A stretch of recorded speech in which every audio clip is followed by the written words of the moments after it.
No issue. I can enter your attendance later on. Tomorrow I can.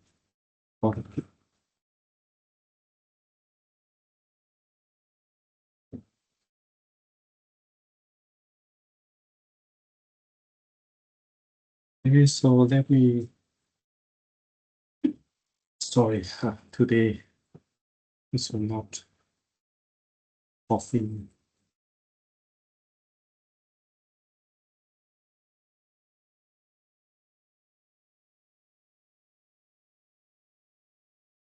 Now let me show you my part. My part actually is not so. I don't have much for my part. Okay. I only have one session with you today. This one. Right. I have one session here. We Let me open it by Edge so I can find it.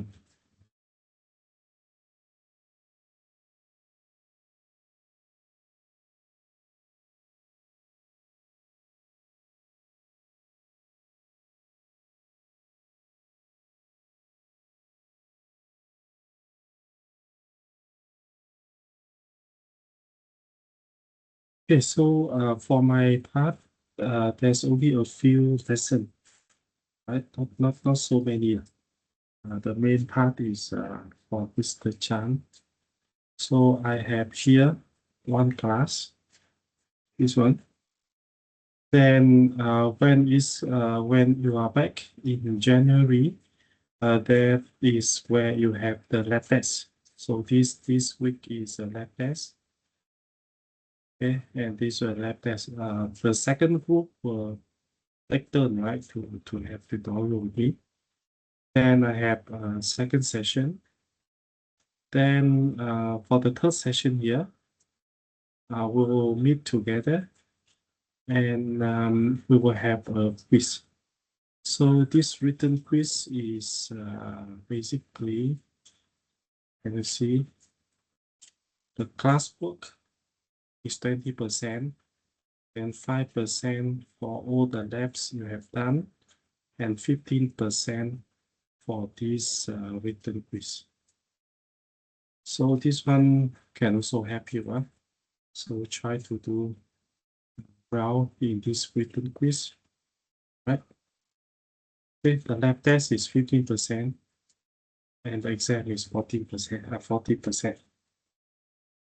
Okay. So I will tell you what will be tested in the written quiz later on. Then I have another tutorial. Then this is the revision. This one is shared between Mr. Chan and me. So actually for my part it's not so many. Okay. So during my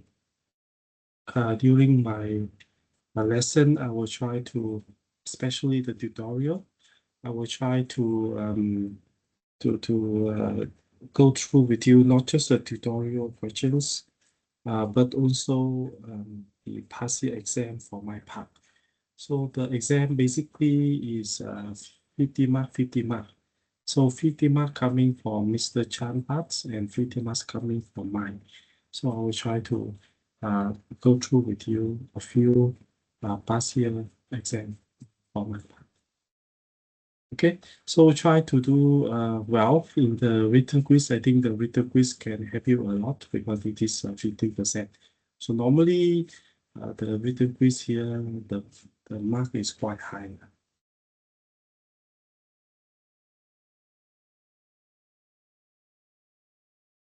Okay, so that is the what is for my part. Now the content you can go through the you can get it from the Polar mode. But anyway, let me show you what we are going to do.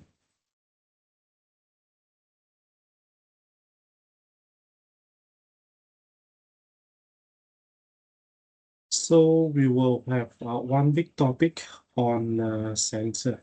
Right? There will be, for my part, there will be one big topic on sensor. Then for this, we talk about different kinds of sensor.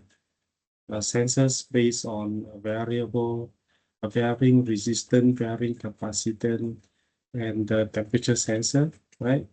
Then we will talk about analog signal conditioning. So this one, there's quite a lot of things you have seen it before in previous modules. I believe you have BEA. Some of you had BEA with me, Basic Electronics and Application. You have the DC modules, right? I think you also have AC, right? And you also have another modules on op-amp, right? So this part actually is, you basically have seen all the content in the previous modules. Then we will have digital signal conditioning. This part is more on the ADC and DAC. Okay, this part is more on the ADC, DAC. The difficult of this module is where you have to combine different things together. So later on, you will see you have a sensor, right? Sensor from you suppose you want to measure temperature, but the sensor will give you something on the voltage, right? And maybe you have to do some processing on this voltage, correct? And then maybe you have to do further processing because normally now we use a computer, right? ADC, DAC, to in our system. So these modules, the difficulties lies in the fact that you have to combine different small subsystems into a bigger system. So that is I think it is a difficult part for some of you. Other than that, I think my part you have seen it here and there. This is not a totally a new modules for all of us, right? But now you have to combine them together. Okay, so for this topic number 5, we will talk about sensors. Now, there's a part on this slide. It is on reliability and safety system.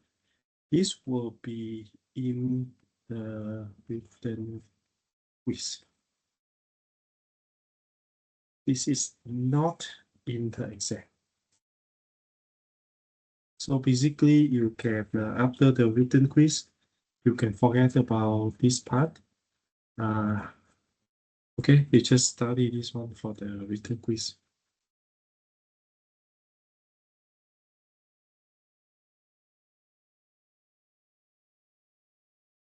Okay, so take note of this.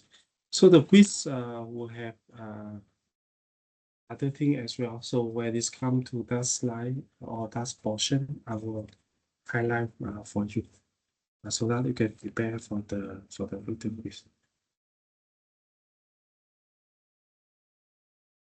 Okay, so I think the first few slides here, just to show you that sensor is everywhere and sensor is very important in our life. So I don't think we need to go through all these in detail, right? These are just examples of sensors around us, right?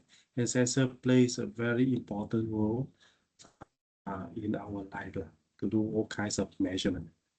Okay, so let's go through the general definition of sensor. Now, sensor in general has a very broad definition. Now, look at the first point here. This one is to say sensor is a device.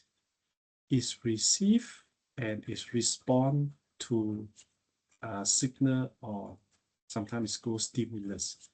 So if you look at sensor as a system, right? So you can think of, oh, here I have a sensor or as a device, as a system. And in order to receive, correct? In order to receive, it means I have input signal, right? In order to respond, it means I have output. So it's also not so unfamiliar to all of us. Now, this one is very broad because it doesn't tell us what is the input, what type of the input and what type of the output you may have. So human eyes can also be a sensor, right? Because human eye, what is the input? The input to human eyes, light, right? And what is the output? Then the eyes can send out the signal to the brain. Correct. So this kinds of definition is very broad. Now we will zoom in into a special kinds of sensor, and look at this one. In engineering, a sensor is a device that receives a signal, and output here is electrical signal. So you can think of here, input can be anything, right? Input can be anything because you want to measure lots of things, and outputs must be electrical.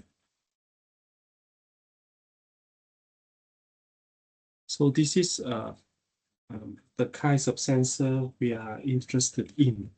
Now, what are the input? What is the input? It can be light sensor.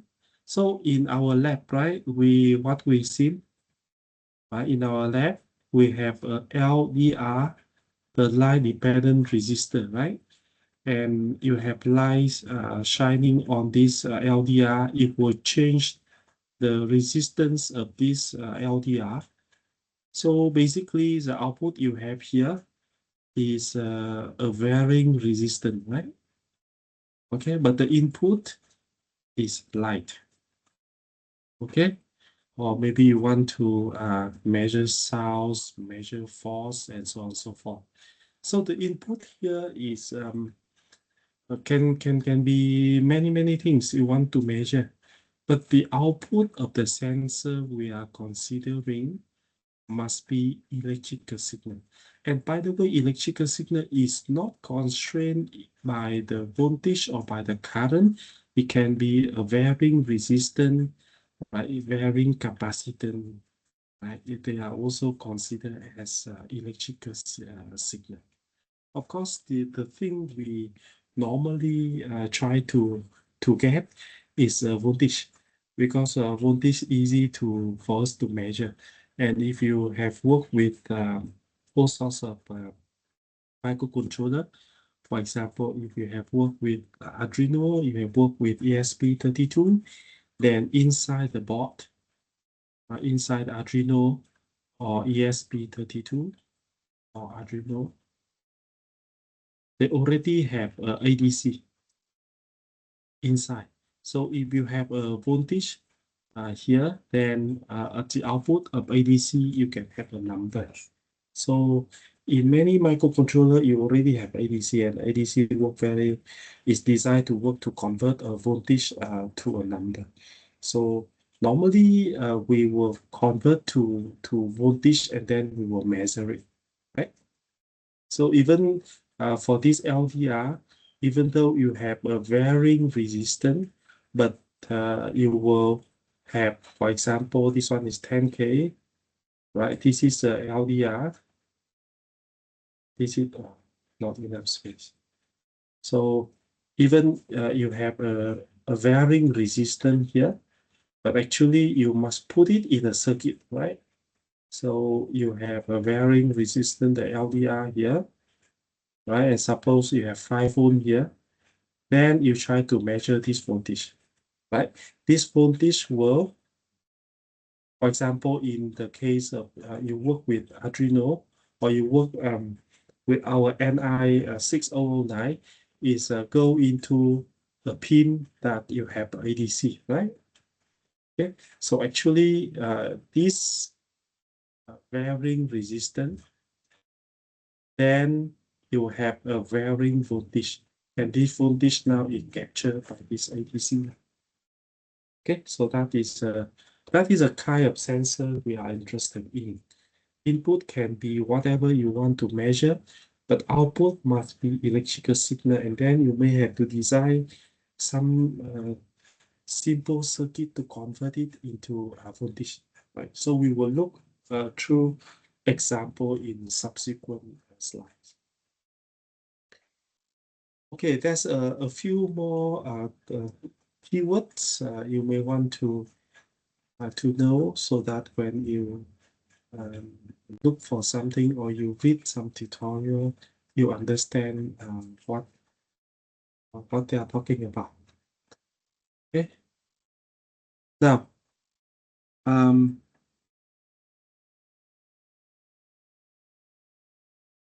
we have transducer.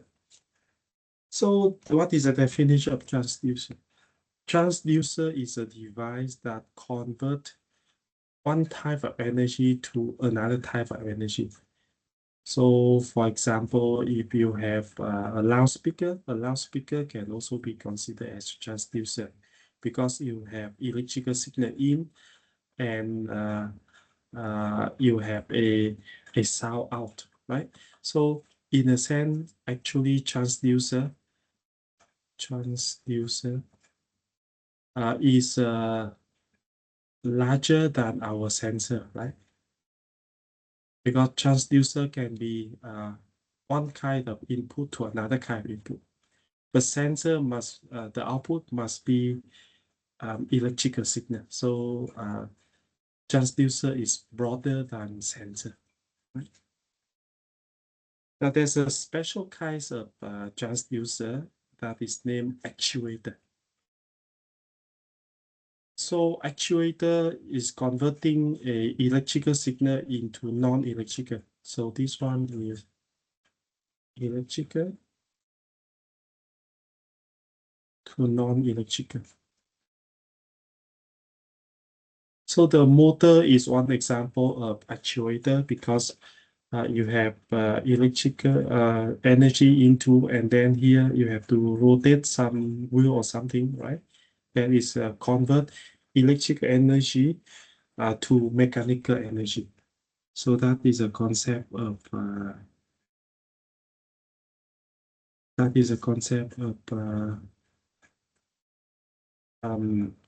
actuator.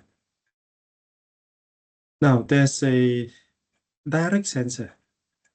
Now this direct sensor basically converts directly what you want to measure into electrical signal. Hybrid one is you need to have a few stages before you get an electrical output. So let's take a look at here is an example of hybrid sensor. So this is a thing you want to measure. Output here must be electrical, right? Output here is electrical. But before you come to the electrical signal here, you have a few transducer, and then you get back to this electrical signal. So this one is called hybrid sensor, right? Direct sensor is only one stage. What you want to measure, then right away you have the electrical signal. Now, this is a diagram to show you where is sensor into the whole measurement system. Okay, now sensing element or sensor is just a part of a bigger system, right here. This one. Of course, this is what you want to measure, and this one usually is electrical, must be electrical signal, right? Correct. And then you may want to, you may have signal conditioning circuit, right, to adjust this signal to fit in other subsequent subsystem in the overall system. So a sensor is just a part of the whole measurement system.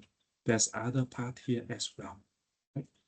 So here is another, actually it's the same kinds of same kinds of diagram here. The only thing is maybe sometimes you need to transmit the signal you have or the signal you measures to somewhere, some central processing unit somewhere, right, to do further processing.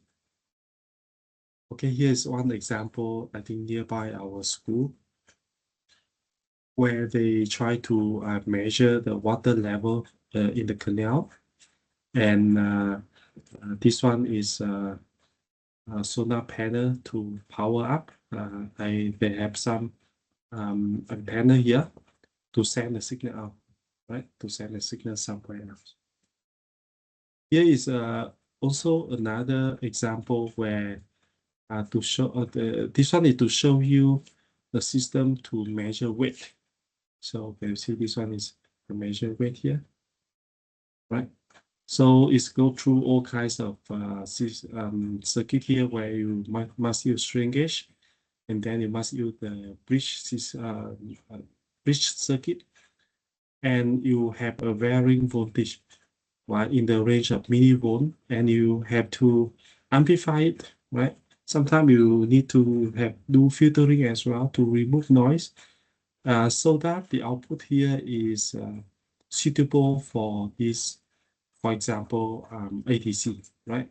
And this ADC will provide you with the information for visualization and so on and so forth, right? So this is another example.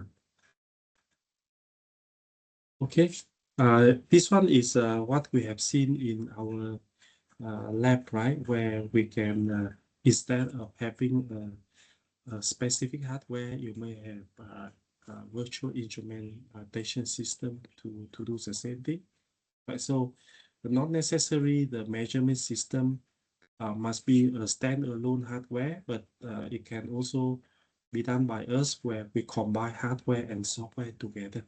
Right? So this we have seen it in our lab. Okay. Now let's talk about the sensor classification. So there's many kinds of different kinds of classifications. So here on this slide, you will see the sensor can be classified into passive sensor or active sensor. So passive sensor, it can generate the electrical signal when you have the input. Okay. So for example, the photodiode, right, piezoelectric sensor is an example of passive one, where electrical signal can be produced when you have the external signal. But for active sensor, you must have external power for the operation. Okay, right. Then you may have other kinds of classification, for example, contact or contactless. The sensor are analog sensors or digital sensor, right? This is many other things, right? So they may normally they may group the sensors in this way, right? They group the sensor by the things you want to measure. They group the sensor by the sensing principle and so on and so forth. So if you go to some website, right, you can see they classify the sensors into these big groups. So here is a sensor to measure vibration and acceleration. This one is to sensors to measure flow of fluid, for example, right, to measure humidity, measure temperature, pressure, and so on and so forth. So there are many ways to classify different types of sensors. Okay. Okay. Now, when you buy any sensors, we can, in the specification, right, they will have to list down quite a lot of characteristics of the sensor. So they have to look at the size, right, reliability, operating life, how long you expect the sensor to work, and so on and so forth. Or environmental condition, right? The sensor can work in the environment where the temperature from this temperature to that temperature. Beyond that, then the sensor doesn't work well at all. So these are the few things. Normally, when you buy sensor and then you look at the specification of sensor, this information must be given to you. Okay. So here is one example, right? So these are the example of if you have to select a pressure sensor and you have to list all the environmental conditions. Your sensor should be able to tolerate to work in the environment. So here's a few environmental conditions you have to look up. For example, this is a temperature range, right? You want to have a high temperature range. Then you have to look at whether the temperature can sustain vibration or not, right? How about the humidity? Can the sensor work in the very humid environment? Right. So these are some kinds of environmental condition you have to care about when you choose the sensor to buy. Okay, so those are the simple things. Now let's go through the hard thing. Now,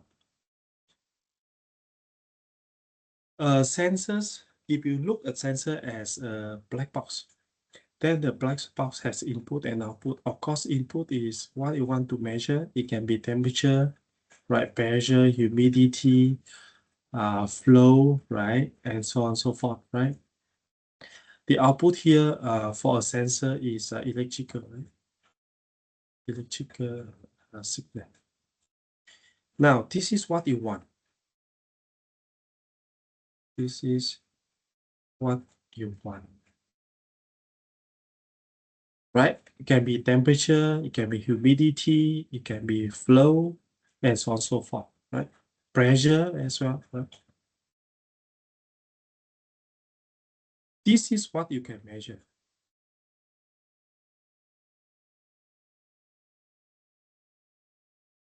All right, because you have electrical signal, so you can have some simple circuit, and then you can have convert it to voltage or current, and then you can measure it. But at the end of the day, you want to have the reading of what you want to measure, right? You want to know what is the temperature right now. You want to know what is the pressure. So you must have a way to go from here to here, right? We must have a way to go from O to I. Make sense? Correct.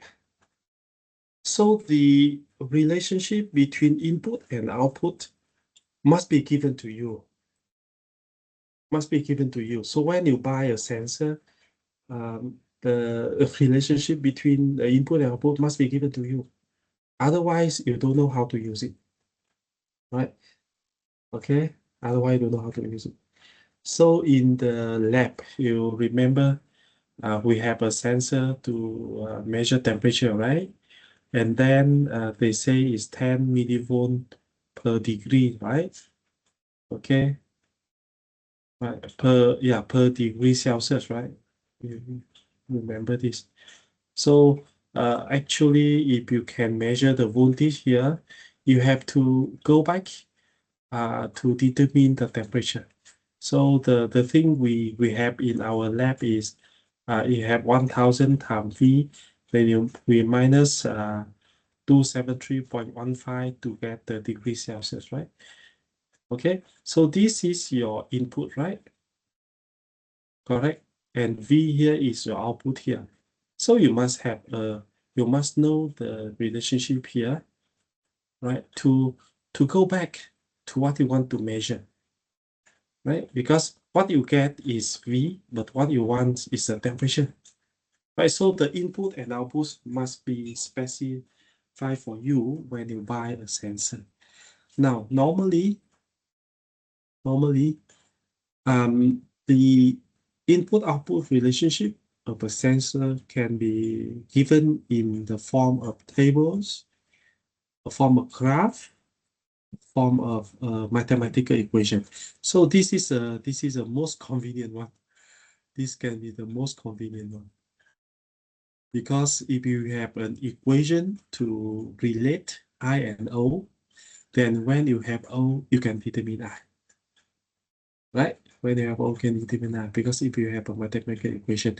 But if you only have a graph, right? So suppose they give you this graph, right? So maybe then when you measure, right, you have to go back to the graph here and to determine what the input is, right? So suppose you have O here, you have to go back to the specification to see what is your I.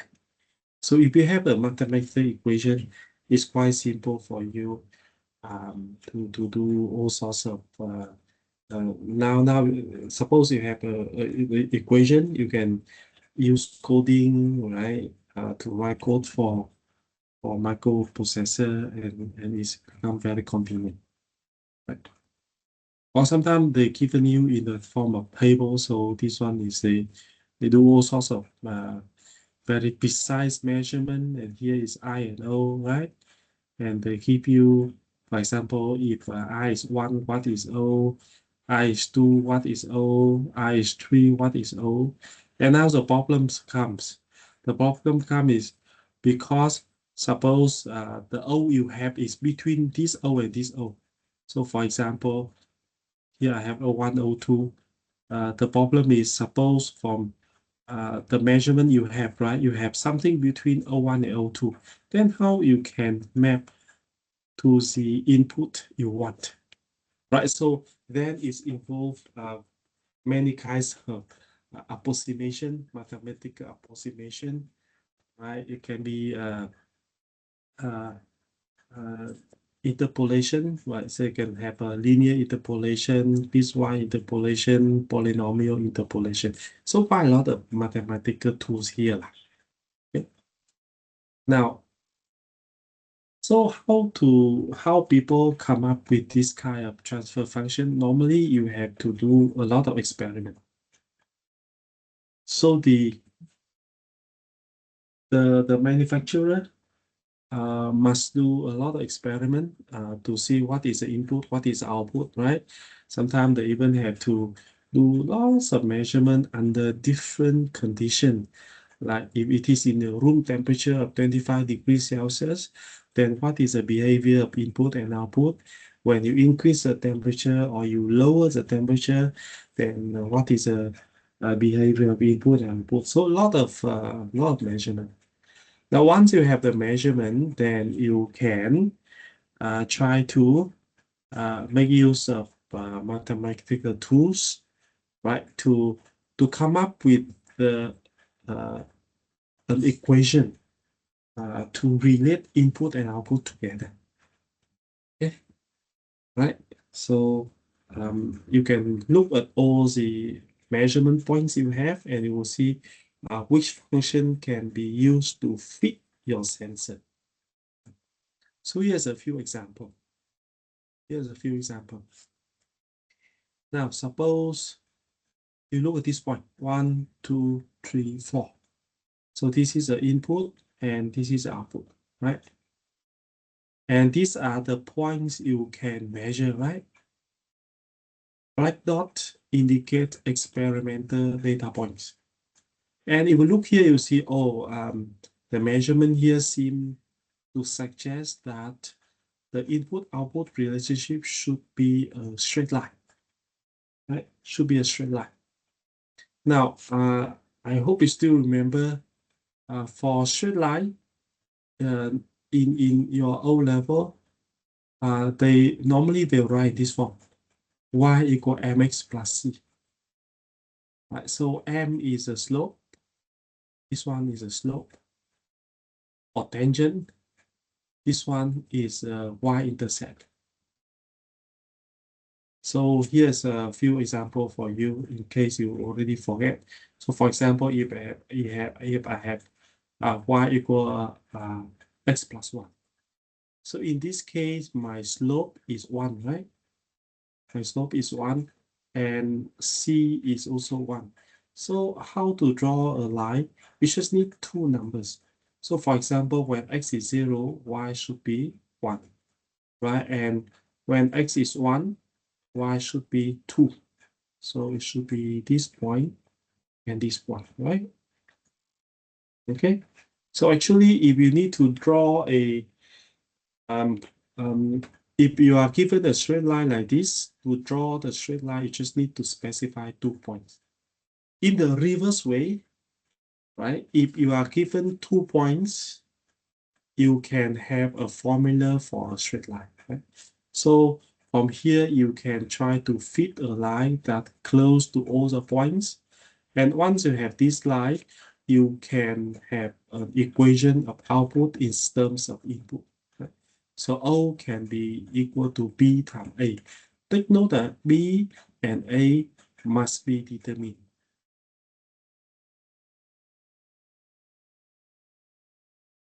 by the data. Right? All the experimental data points you have can help you to determine what should be the B and what should be the A. Okay, and in our sensor, this one is a very nice sensor because it's a straight line. Everything of this sensor is captured by the number B and number A. Because if I have B and A, if I can measure O, I can easily determine I. Correct? I can easily determine I. Why? Because I is just O minus A divided by B, right? And take note B and A are known. After my measurement, I can determine my B and A. So if I can measure the output, I use this formula, I can determine what I want to measure right away. Right, so this kind of sensor is very useful, very convenient to use. Okay, now in the uh, in here for sensors, then B has a special name. It's called sensitivity. Okay, sensitivity. Right. So of course, if the you look here, you will see B is similar. The row of B is similar to M. So if B is large, then the lines become steeper, right? So just now I plot for you, for example, here is y equal x plus c, x plus 1. But suppose if you have the formula 2x plus 1, so when x is 0, is still 1. But when x is 1, right, instead of 2, for this line, when x is 1, 1 plus 1 is 2. But for this line, when x is 1, then you have 2 plus 1 is 3, right? 3. So this line become steeper, right? Correct? Right? Steeper. Right. So if you have a steeper line like this, then if you change the input a bit, then the output can change quite a lot. Right? Output can change quite a lot. Now, let me explain to you this point, because this point may need some explanation. So if I change by 1 unit, then O change by B unit. Why is that so? Now suppose I have the O1 is B times I1 plus A. So suppose I have a values of input by I1, then I have an output O1. Now what happens if my input now is become I1 plus 1? Can you see? If I changes by 1 unit, so now I increase my input by 1. Then I should have the second output, right? So this second output should be B times input, but now my input is I1 plus 1, right? Plus A. So if you expand this, now you expand, multiply and expand, what you have is B I1 plus B plus A. Then I can rearrange bi1 plus a plus b, right? Now take note, this guy is nothing but just O1, right? O1 plus b. So can you see my O2 now is my previous O1 plus a b. So if my the input changes by 1 unit, then my output changes by the sensitivity, right? B unit. So that is what it means by this sentence. Okay, so I show you here to convince you. Now there's other. So let's take a look at this example.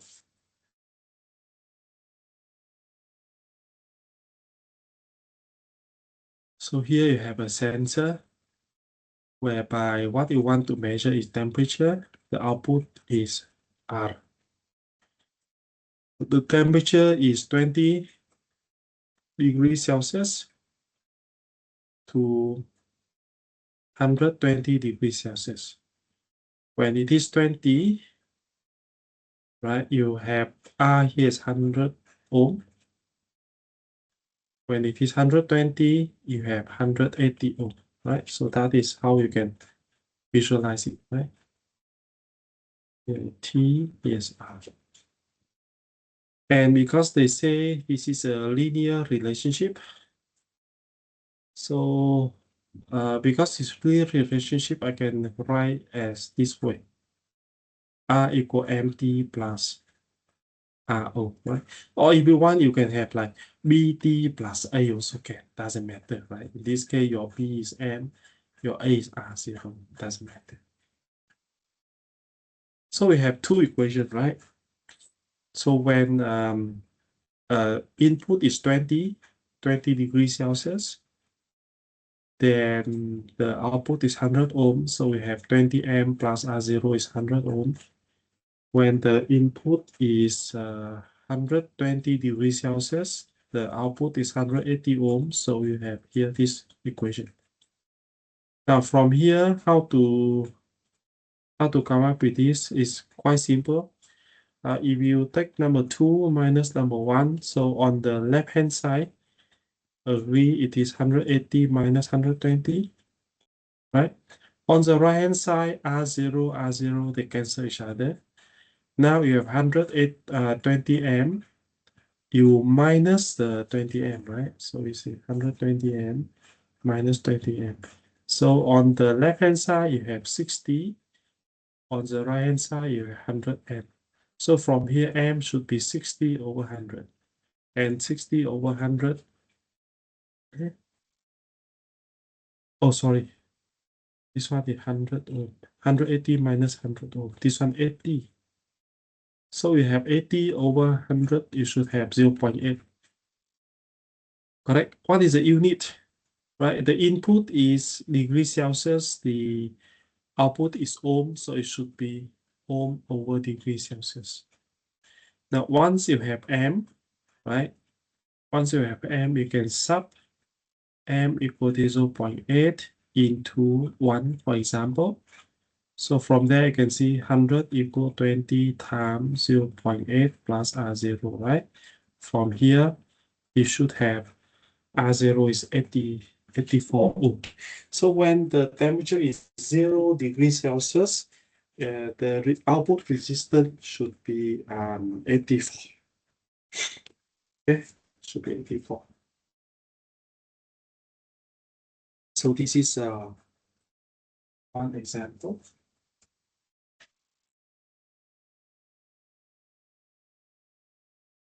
One example of sensors.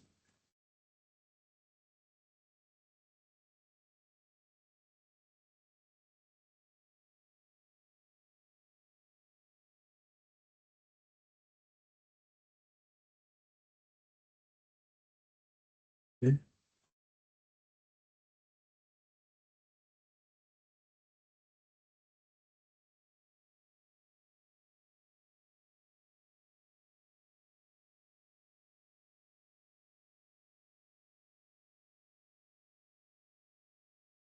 Right, so that is a example. Now another example here. This one is the input is temperature, output is voltage. Right? Output is voltage.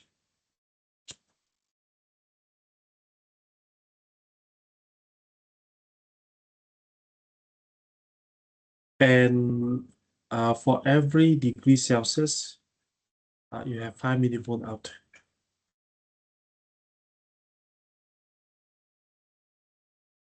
Right. So now this one a bit tricky. Is a required voltage resolution if the temperature resolution is 0.2 degrees Celsius. What does that mean? It means that, right, if here I have T1 and if the temperature increased by T1 plus 0.2. So you see here I should have V1 and here I have V2, right? So the system after this, suppose after this you have a ADC, for example. It means that V1 must produce a number and V2 must produce another number, right? So that is the meaning of resolution, right? Resolution is the smallest quantity that the system can recognize, correct? So you will see from here to here, you have a 0.2 degree Celsius difference. And because I have 5 millivolt per degree Celsius, then the difference in terms of the voltage, right? The difference in terms of voltage must be 5 times 0.2, which is 1 millivolt. It means that the subsequent system here must be able to distinguish two voltages that difference by 0.1 millivolt, right? So this one is 1 millivolt. Okay.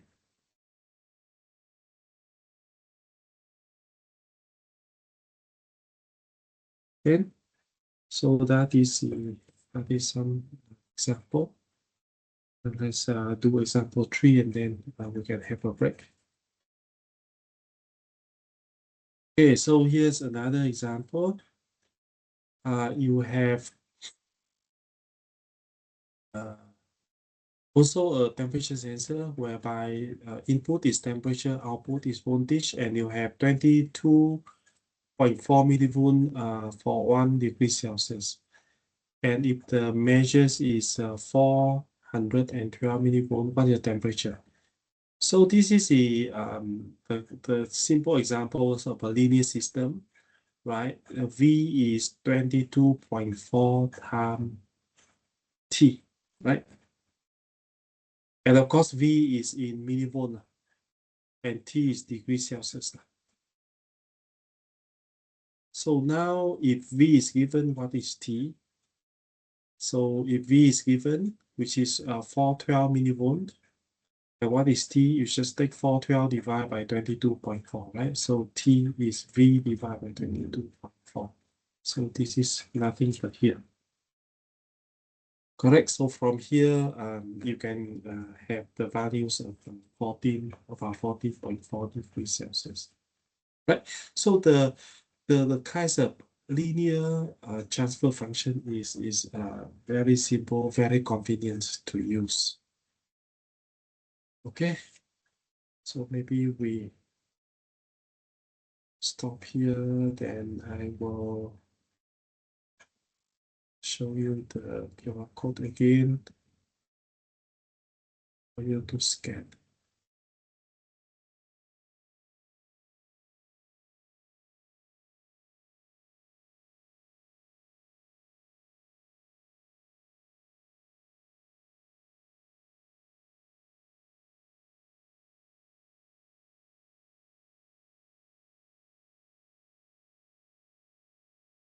Okay, so now is almost 7:30, so maybe we're back here at 7:40.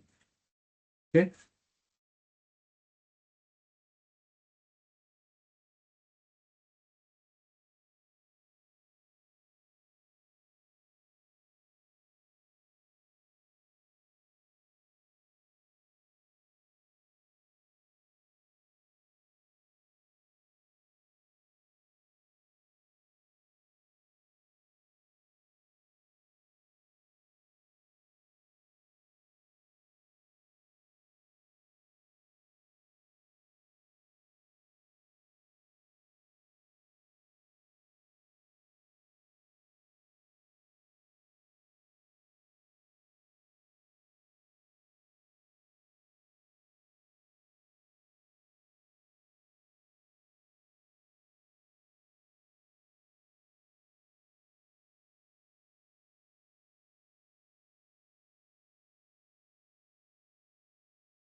Okay, let's start.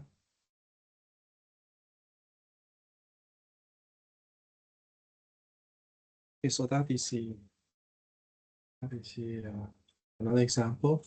Now let's go through quickly some other uh, uh, function you may have. Right, so these are all the results of experiments. So here we have experiment. All these are experimental data, right?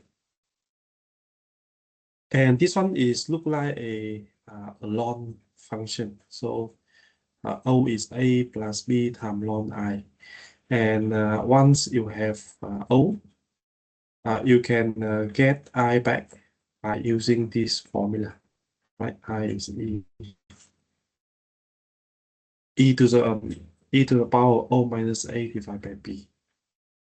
Here's another case where you have exponential. So when I increasing, then O increases very fast. So that is where you have something like exponential function. An exponential function can be written in this form. So what is unknown? You have A and K are unknown. And these unknowns must be determined by this, right? And of course, once you have O, you can determine I in this way. Okay, so here just a few simple cases, right? The suppose you have to do this in the exam, it should be in the linear form. The input output should be in the linear form.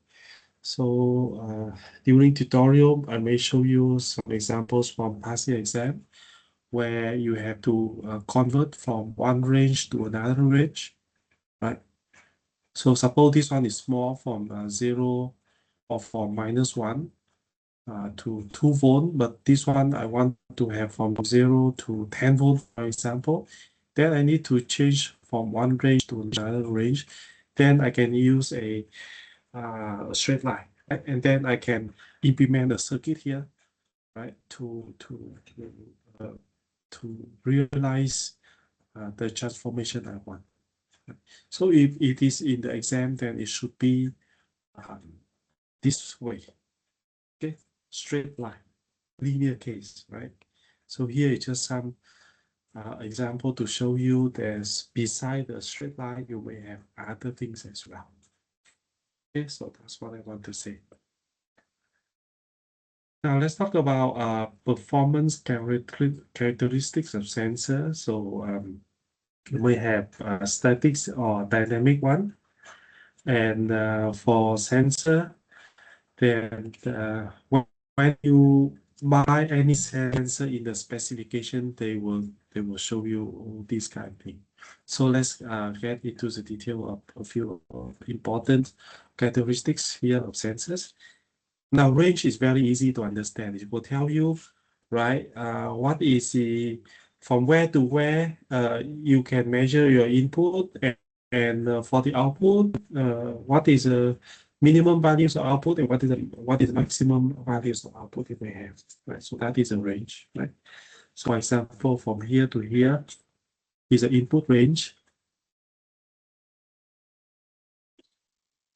Sorry, here to here is input range. Here to here is output range.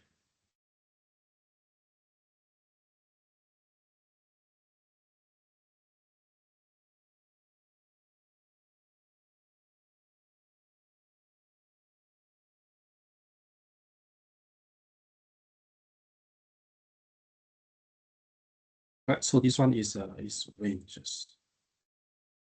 But sometimes they use the word span, input span and output span. Okay. Now they also have to tell you the non-linearity normally.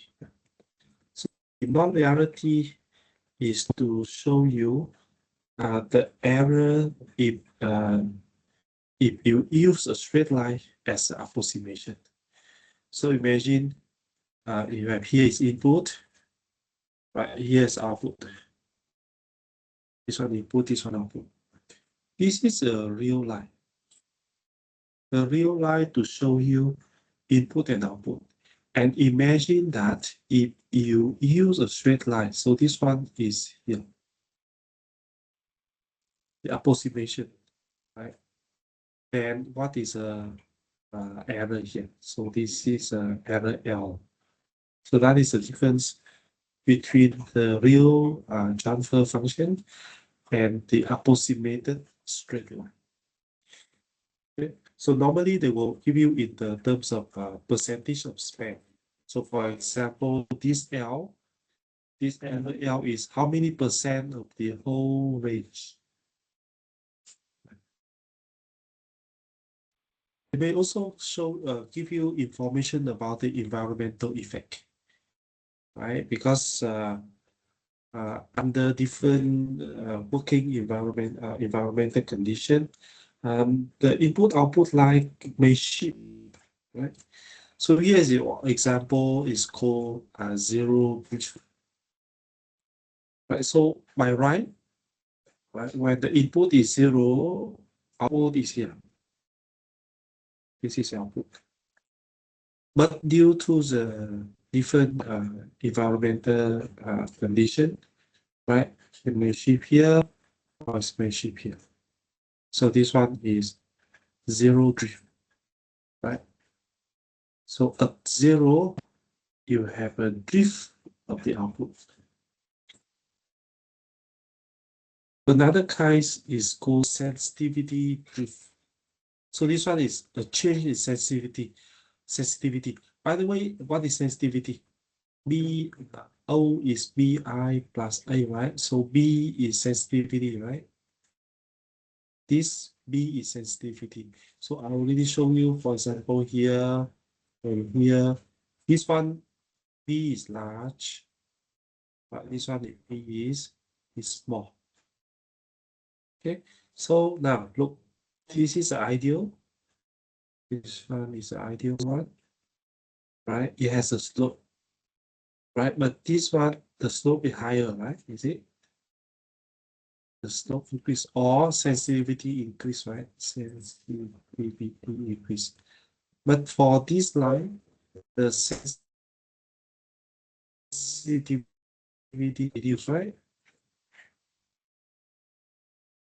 Yeah, so you don't have the ideal anymore, right? The sensitivity may change. And if you combine the two things together, this is a good one, the ideal one, but you may have this one. So it can change in the 0 point, it can change in the sensitivity as well. Now they must give you sense resolution. So I think in the Mr. Chan's part, you already learned about this concept of resolution. So what is resolution? Resolution is the smallest increment of the input that can be sensed or can be measured, right? So normally it is given in the percentage of full scale. So when you see the MS is full scale. And so here is some example of sensitivity given to you.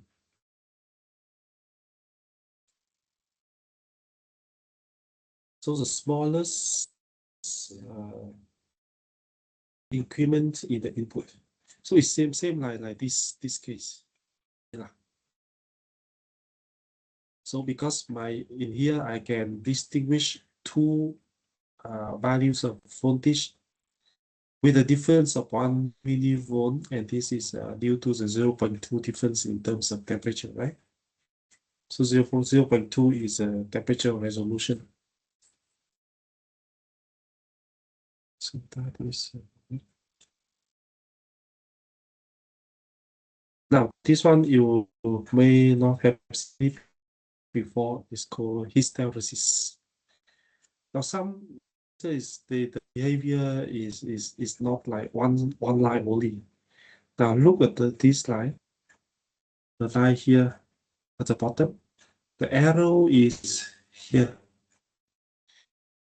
It means that if you in, then the output follow this line. But the top line here, the arrow point down, it means that it will start from here and then you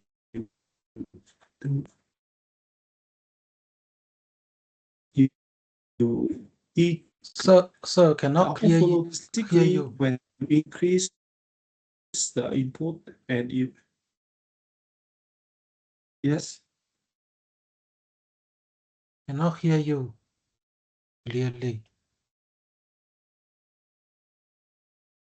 can you hear me now?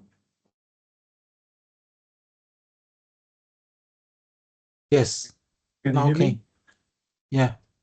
Okay. Okay, so I'll repeat that. This kind of error is like this. The curve at the bottom here, you see the arrow pointing up. It means that if you start the input from low values, increasing the input, the output follow this line. But if you start the input from high values and then you reduce the input, the output now follow this line. So it's not the same line, right? When input and output is not the same line. So when you have the, this one you measure, this is the output is again measured, and now you measure this value. At this value, actually, you don't know like which point to use, right? Whether it's here or whether it is here, because you have two line, right? Two values of inputs give you the same output. So this error is called hysteresis error.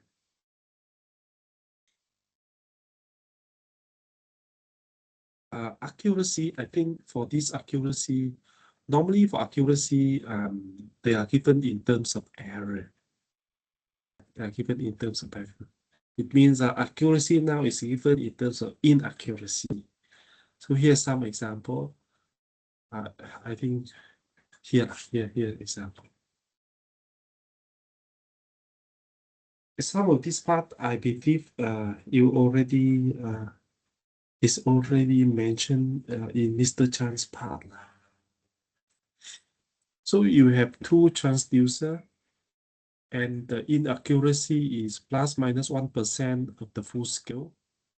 So for transducer A, the full scale is from 0 to 10 bar, and for B is 0 to 5. So now the accuracy is given in form of inaccuracy in terms of percentage of full scale. So for the B1, if you have 1% error full scale, you have an error, the absolute error is 0.05 bar, and 1% of 10 bar is 0.1 bar. Right, so actually for B, it has a smaller error, right? Because you have to convert to the absolute error. So that is it. Now the inaccuracy comes into two sources. One is called precision, and another one is due to the systematic error. So here is the true one. Here the true one. If you do many observation, right? And then you look at all the measurement here, and then you see actually here you can think of this as average value. So from here to here is systematic error. But the spreading of the measurement here is called precision scatter. Right. Okay. So I think it is good to look at this one.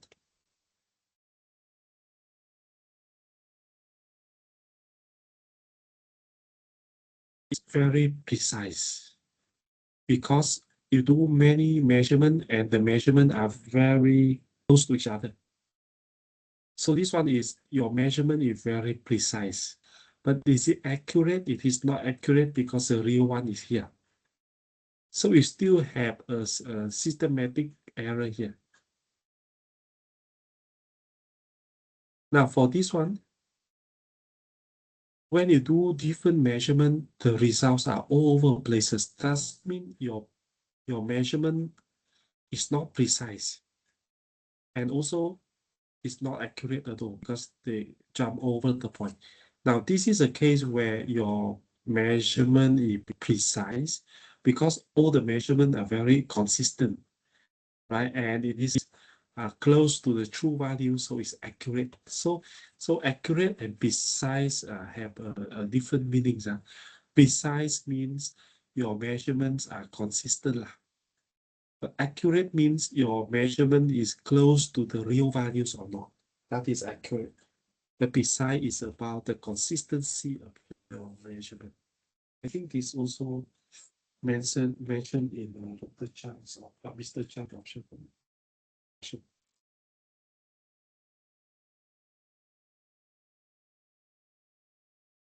So that is about precise and accurate of your sensor. Now, other things they may provide to you is repeatability.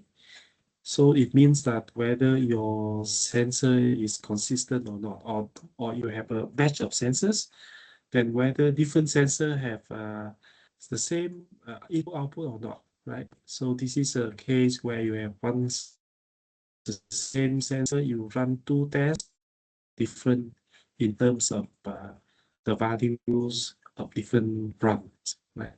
So this they also may give it to you. Okay, so that is something about the sensor. And take note exam if you have then linear transfer function of sensor. Input output in sensor are linearly dependent. Okay. And now let's talk about the reliability. And take note this will be in your test and the written quiz, right? This one in the written quiz. So you will see something similar here in the written quiz. Okay. But this part will not appear in the exam. So after the written quiz, you can forget about this, right? This one will be in the written quiz.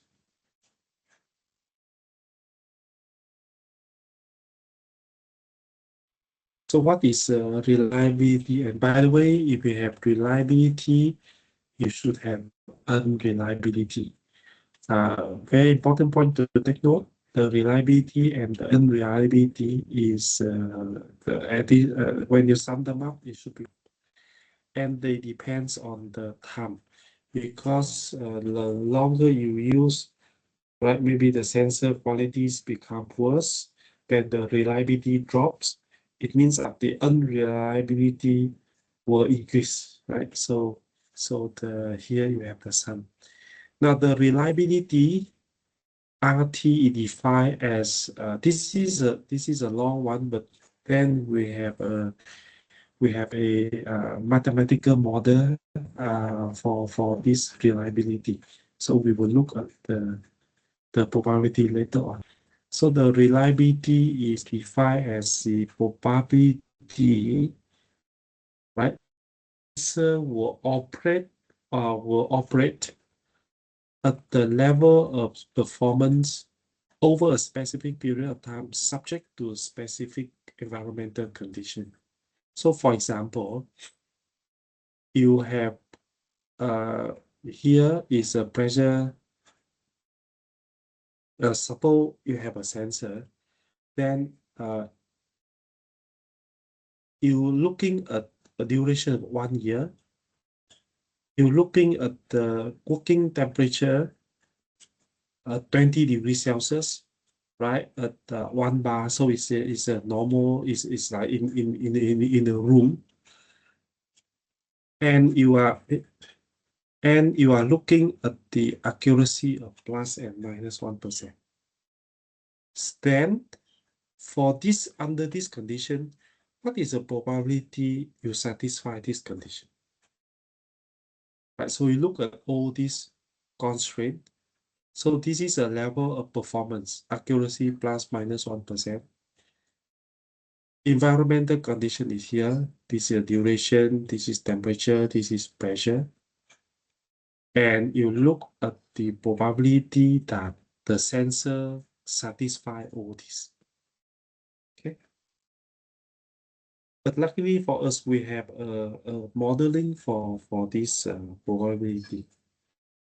Now, to determine this probability, you have a few things to take note of. This one is mean time between failure, and this one is failure rate. So what is mean time between failure? So basically, right? Basically, maybe I show you this one first. I show you this one first. Now I will monitor over the time period of T. Yeah, and I monitor this and I see how many failures. So maybe here. So I have a total failure of R. So during the total test time of capital T, I observe R failures. So the mean time between failure means that what is the average, okay, average time between the two failures. So if I have like R, so and the duration is T, so the mean time between failures should be T over R, right? So later on we will have examples. So here, take a look at this example. Now suppose you have a test on temperature transducer and now you monitor 316 hours. And during this, you have 4 failures. So the mean time between failures should be T over R, which is 316 divided by 4, and you have is 79 hours. So basically, for every 79 hours, on average, I have one errors or one failure, right? So I have one failure every 79 hours. So that is a concept of mean time between failures. This one must be done through experiments, and then you monitor for the whole process. You monitor how many failures. Then from there you can calculate the mean time between failure. Now, once you have the mean time between failure, you should have the failure rate. Now, failure rate is nothing but just 1 over the mean time between failure. So this one is a failure per unit time. Per unit time. Right, so for example, right, if my mean time between failure is 1 hours, so the failure rate is 1 over theta is 1 over 1, it is 1, meaning that I have one failure every 1 hour, right? But if the mean time between failure is now 10 hours, then the failure rate should be 1 over 10 or 0.1. So for every, I should have one failure every 0.1. Wait. I should have 0.1 failures for over 1 hour, right?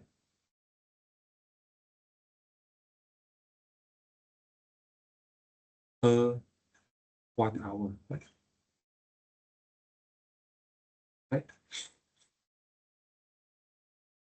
Because the mean time between failure is 10. So on average, I have one failure over 10 hours. So for 1 hour, I should have 0.1, right? So that is a mean time between failure and the failure rate. Now, once you have this mean time between failure, and from there you can calculate the failure rate. then the reliability and unreliability can be modeled by this way. So the reliability is e to the power lambda t, and the unreliability is 1 minus e to the power minus lambda t. Now, why is 1 minus? Because the sum of this must be 1, right? F plus R must be 1. So once you have R, you can determine F. So this is a curve lah. Right, so we have these kinds of modeling, right, for reliability and unreliability. So let's take a look at some example here. So the quiz, you will see something similar to this.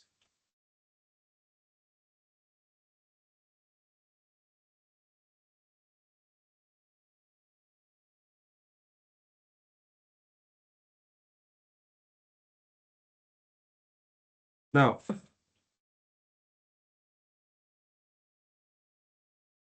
here you have a mean time between failure is 1,000 hours, meaning you have one failure every 1,000 hours. Then that's why the lambda is 1 over theta, right? It should be 1 over 10, 1 over 1,000. So this one is 0.001, right? That's why you have this. Okay. Right. So I'm looking at the duration of 500 hours. So what is the probability, right? That the operating for 500 hours without failure.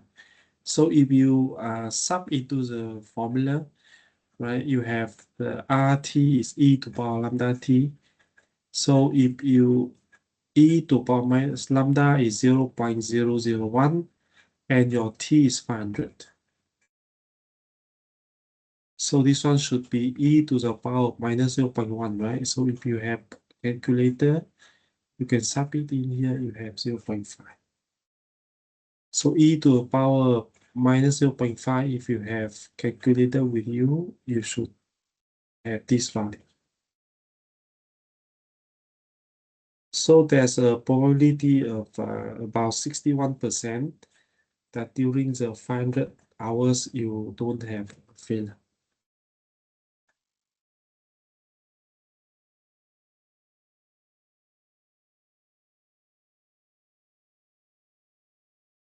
Okay.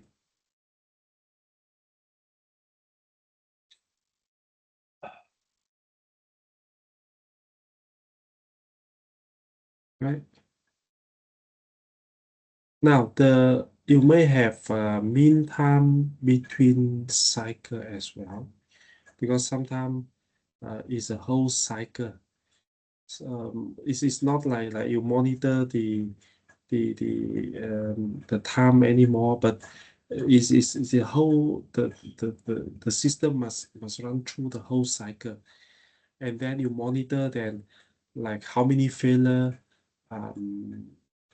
right? So it's something like you do a measurement of thousand cycles, and you will see like in how many failures you have over that 1,000 cycle.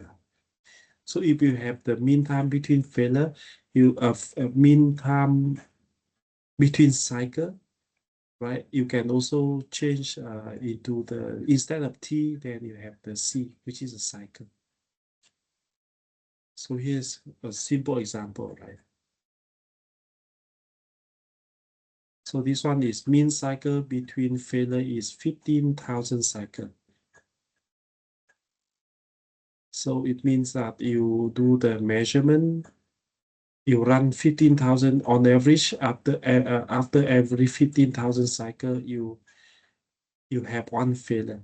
Then from there, the failure rate should be 1 over the 15,000, which is here. And they are looking at the probability of over 16,000 cycle. What is the probability the system will work without the failure? So you just sub in the values, and you have about 34%. or the probability of 0.34. It makes sense, right? Because the on average 15,000 cycle you have one failure, and now you're looking at 16,000 cycle, which is a little bit longer than 15,000, right? So the probability of the whole system without failure should be lower. So it makes sense. Okay. Now, when we look at you combine different system together, then what is the total reliability? Now the system will be in series or in parallel. Okay, so this is a case where you have system in series, and this is a case where you have system in parallel. Now in the case of system in series, it's quite simple to understand how come the failure rate will be increased. Because imagine if you have many systems, right? And then if this guy gone, then the whole system gone, because they are in series. Correct? So in this case, the failure rate should be the sum of all the failure rate, right? And the reliability is a product of all the reliability. Now take note, this guy less than 1, this guy less than 1, this guy also less than 1. So when you multiply many numbers which are less than 1, the overall product is very small. Okay, so this is the rule for calculating the reliabilities when all the systems are in series. So here's one example. Suppose the, oops, why like this? Suppose you have these three systems in series. You have a sensor, you have signal conditioning, you have analog to digital converter. And the reliability of the first one is here 0.95, this one 0.9, this one 0.8. So the overall reliability is a product of R1, R2, R3, which bring down to about 68%. So it makes sense, right? Because if one of these doesn't work, then the whole system also gone. So the reliability drops. Okay. Sir, I got a question for the previous slide.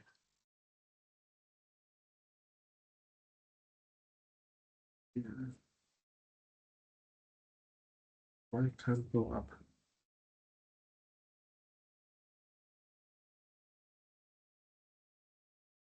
Okay. Why can't go? You with me?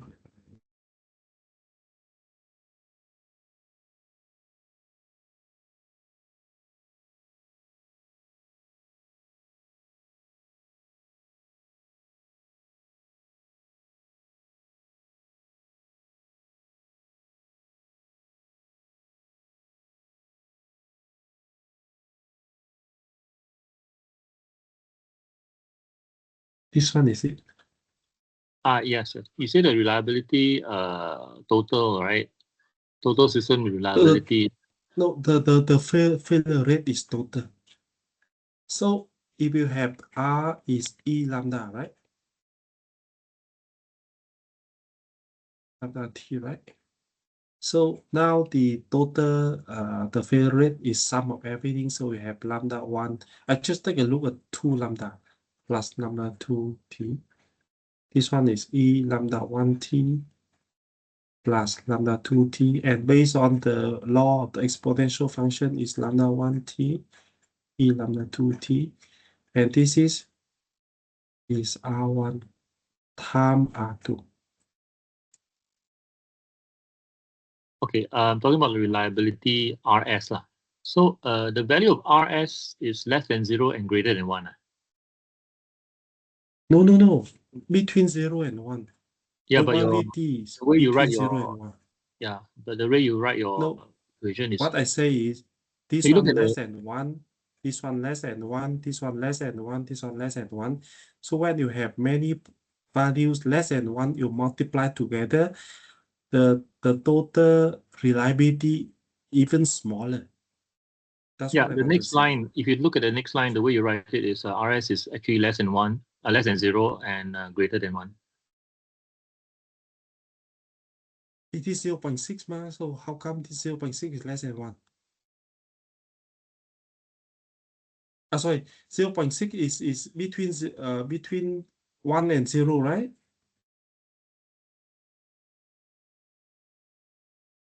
This one is okay, but the next, just on the previous slide. Yeah, this one. Huh?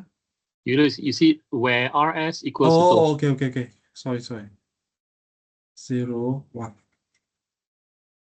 okay, now I'm not confused with thanks. Yeah, later I will change this. 0 between 0 and 1. So when you have many systems like this, the reliability drops. Because if one of these doesn't work, then the whole system won't. So that is one. Now, take a look at these two. R1 and R2 in parallel. Now, how they come up with this actually is quite simple. Now, if you have R1, so you should have F1 is 1 minus R1. R2, therefore you have F2 is 1 minus R2. My next question is, what is the probability that the whole system doesn't work? The whole system doesn't work if the first system doesn't work and the second system also doesn't work. Right, so that is the overall unreliability. Okay, here also here.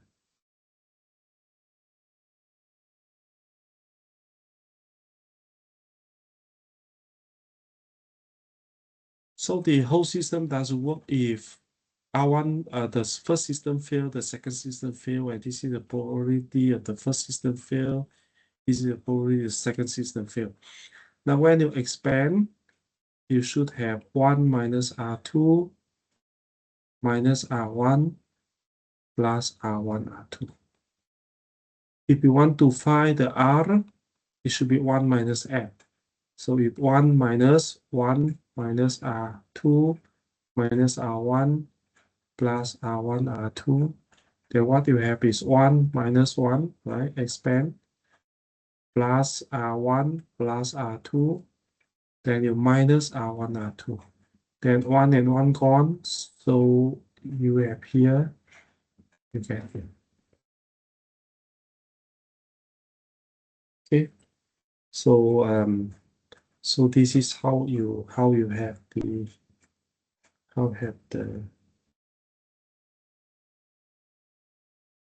the formula to calculate the reliability of two systems in parallel. So the overall system should have a higher reliability because if one system fails, you still have the second system to back it up. So here's one example. Here's example of 3. Oh, there give you 3. Remember the 3 same concept. Right? Suppose you have 3 systems in parallel. Each of them have this reliability of 0.95, 0.9, and 0.8. Now, how will you find the overall reliability? It also come from the unreliability first, right? So for the F1, it should be 1 minus R1, F2 is 1 minus R2, and F3 is 1 minus R3. So when the system totally fail, what is the probability? So the first one fail, the second one fail, the third one fail. Now we already know from the previous from this, right? When you multiply 1 minus R1 and 1 minus R2 together, what you have is 1 minus R1 minus R2, right? Plus R1 R2. And now you just need to multiply with 1 minus R3. Correct? So when you expand, is see here, so 1 times 1, so we have 1, right? 1 times 1 is 1. 1 times R3 is minus R3. Then R1 times 1, you have minus R1. R1 times R3, you have minus R1, R3. Same thing for R2, right? Minus R2, R2, R3, right? Minus, oh, sorry, this one should be plus. Because minus R1 times minus R3 should be plus R1, R3.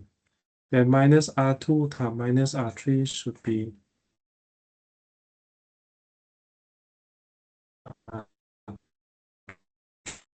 R3.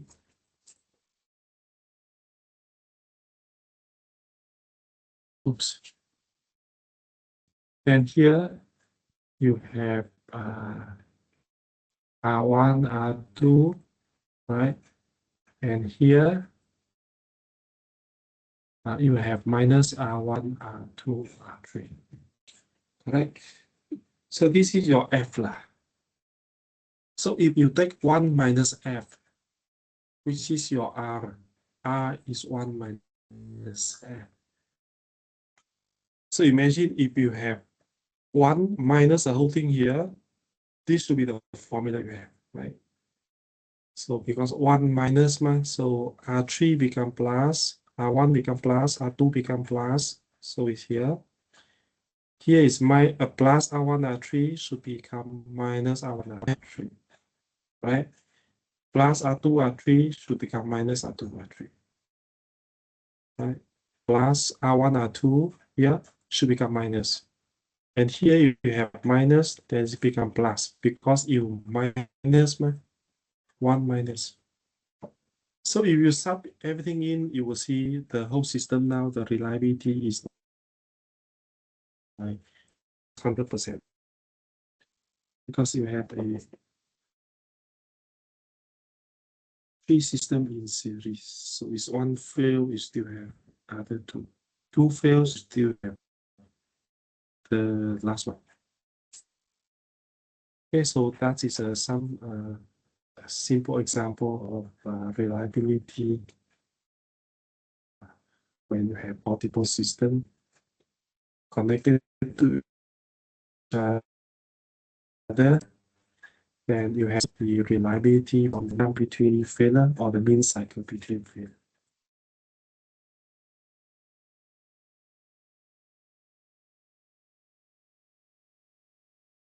Now let me go through the next one. Maybe for the next one, I will cover the R and C sensors. The temperature I will leave it for next time.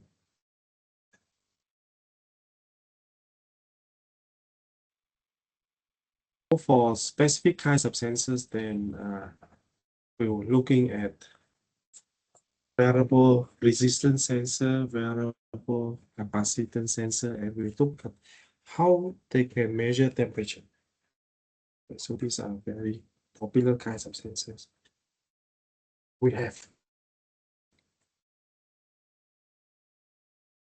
the variable resistance sensor is based on this formula that you have seen is, I believe, many times. If you have a piece of metal, right, the length is L, the cross-sectional area is A, and different materials should have different so-called resistivity. Then the resistance, right, is calculated by rho times L over A. Now, if I want to have a varying R, obviously you will see here, I can change L. So suppose I can change L, then R can be changed. Or I can change A, R also can be changed, right? So if you want to have a varying resistor, the sensor you have must have, for example, a varying length. How come you have a varying length? And you must change the cross-sectional area. Right, so from there you can change the resistance. Now, if you look in this way, then actually the switches are the primitive examples of resistance sensor. Because for the switch, in this case, for example, basically from this point to this point, R is infinity because you have open circuit. But for this case, R is 0. So we have only two cases, right? R is 0 or R is infinity. Right. Now, this can be used for so-called tilt sensor. So suppose if you want to detect whether there's intruders into, for example, a field, right? Maybe this one can be used in the army. You have this is a small box. You have three here, and you have two wire. Now, if it tilted like this, the mercury come here, and these two are linked. So in this case, you have infinite resistance. In this case, you have zero resistance. So this is same principle of a switch, right? And it can be considered as very primitive resistance sensors.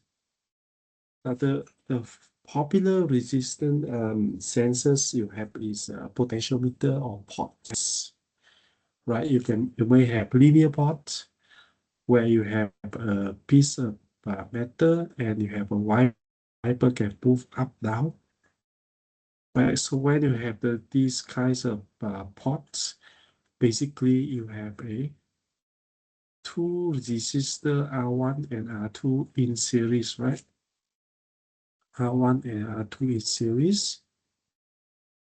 And the sum of R1 and R2 is fixed. Because that is a total resistance of this piece of metal. Right, so here you will see the R1 and R2 are varying. So the voltage here should be varying. This one is varying. Right, so when the wiper is up here, the output voltage is plus V in. When the wiper is down here, the output voltage is minus V in. And when the wiper is everywhere in between, you have a values between V in and minus V in. This one can be used for displacement measurement. So later on we will see. This case can be used to measure angle, how much you turn, because it is a rotary pot. So to move the wiper, you have to rotate, right? So when you rotate all the way here, the voltage you have should be V in. Right, this one you should have V in, but when you move the wiper all the way here, you should have minus V in. So when what makes a change in voltage is just a rotation of a wiper and is related to the angle, right? So you can do this for angle measurement, right? By the way, this is a circuit symbols of pots. When you draw circuit. Now here is example of using the variable resistance sensor in measuring. For example, here is fluid level. So you have a tank, right? You have a mechanical system where this one is fixed. So if the fluid level is up here, then the ball must move here. Then it become here. The wiper become here, right? Okay, so if it's fuller and fuller, if the tank is fuller and fuller, then the wiper go down here because the ball now move up here. But if the level of fluid is up, okay, if the level of fluid is lower and lower, then the wiper can go up to here, right? Okay. So basically, for this wiper, it can move, right? And then I monitor the voltage at this point. Correct. I have V in and 0 here. I can monitor the voltage here. And based on the voltage, I can determine the fluid level in the tank. So this is one example of using a varying resistance sensor, right, to measure sensor. This one can be used for measuring position sensor, that when the finger is touch the screen, right? So yeah, because when it touch the screen, it's a different position, then the resistance you have here will be changed. So that is also another way. Okay. Now let's take a look at this example, right? Where you have a wiper. So the voltage at the V out should be between minus V in to plus V in, right? So this should be here.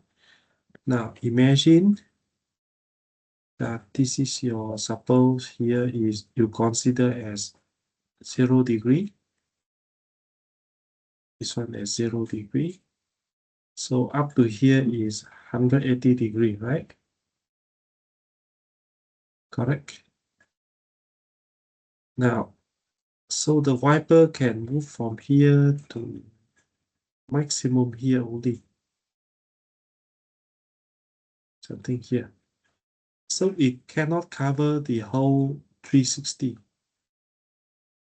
Right, so it's only cover up to a certain degree. Yeah. Right. So this one is, suppose this one is alpha, then actually from here to here is alpha.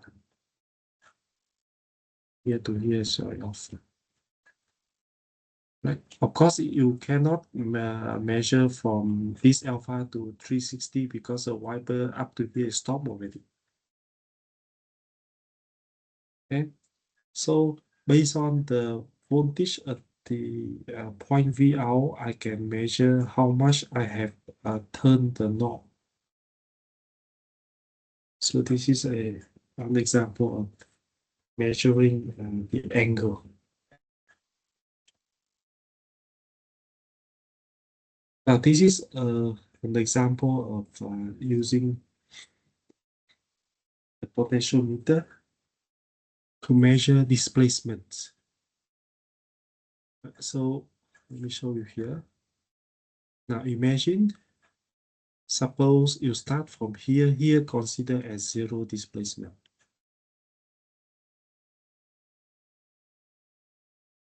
And when you are at 0, you have minus V in, right?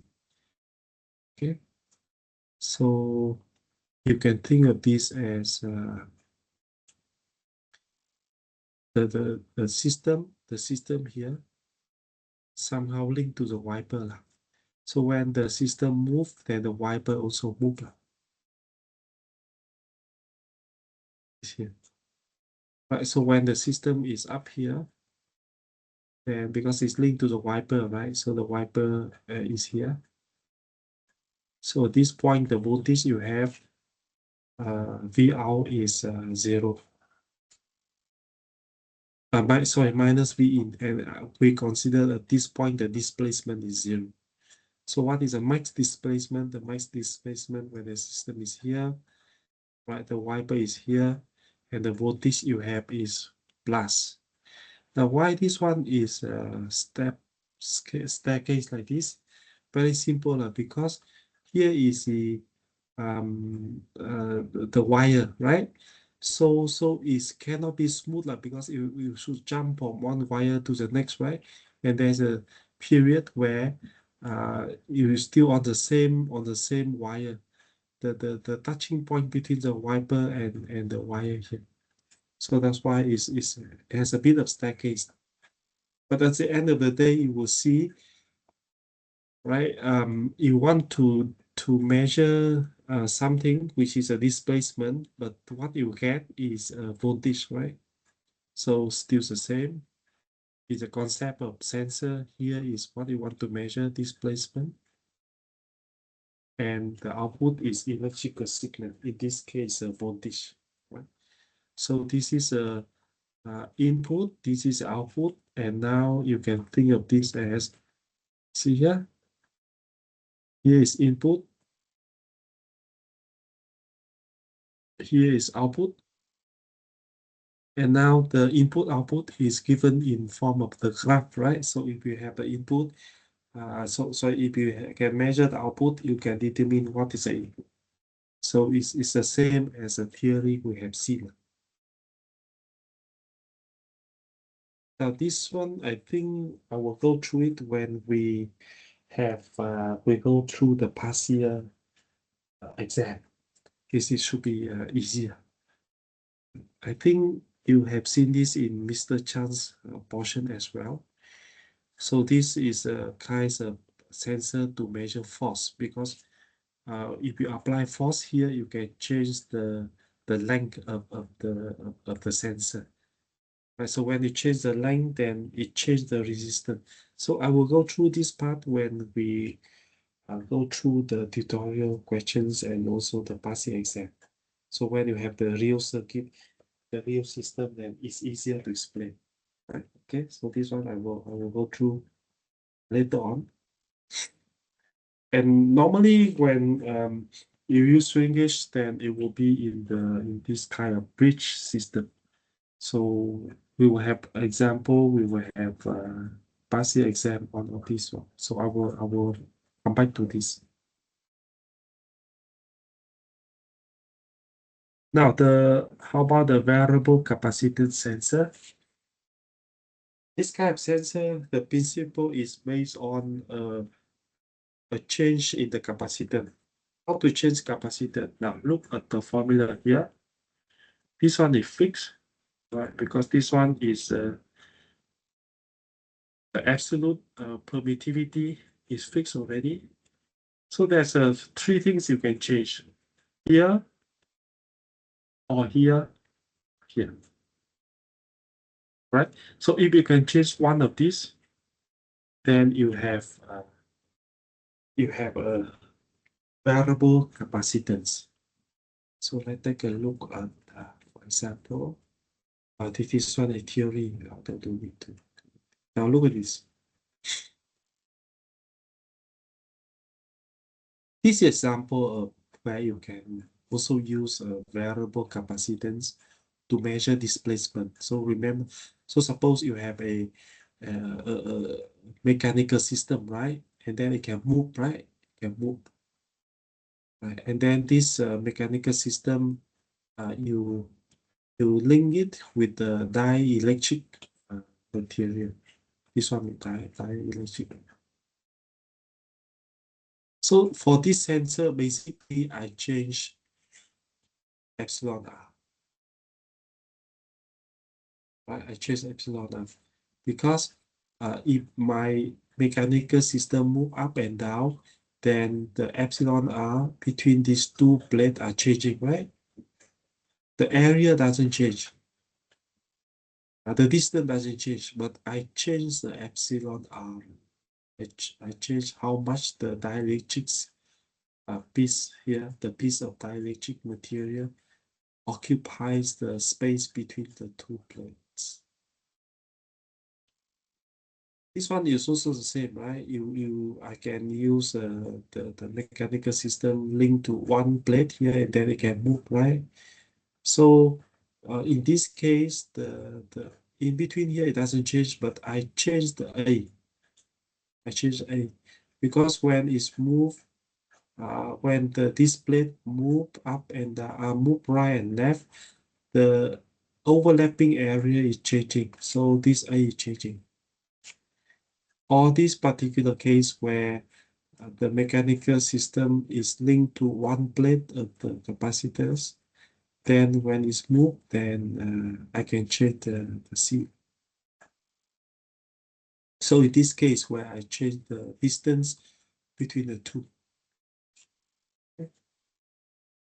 Right. Here also a few more examples. This one I can use the capacitance. This one is capacitance level sensor. So this one I measure the fluid. So imagine if you have a core one and the outer layer, between these two you form a capacitors. And now different level of fluid, then basically I change epsilon r, right? Okay. Here's another case of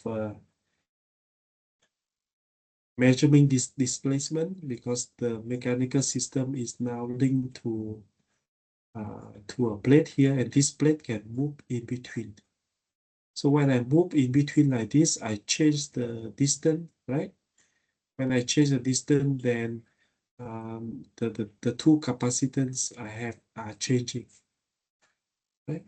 So here is an example where I can use variable capacitance to measure rotation. Because when I rotate, then the effective area I here is changing, right? So this is a few more examples of how to use a variable capacitance in measurement. Here also, right? You fix and then you move these to here also. So here, different examples. Okay.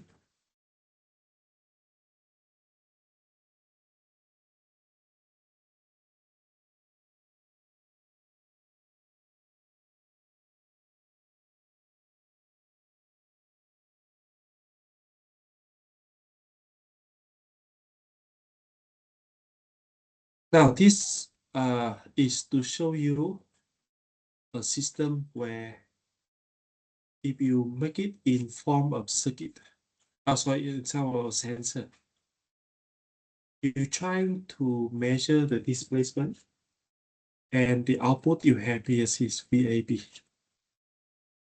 VAB.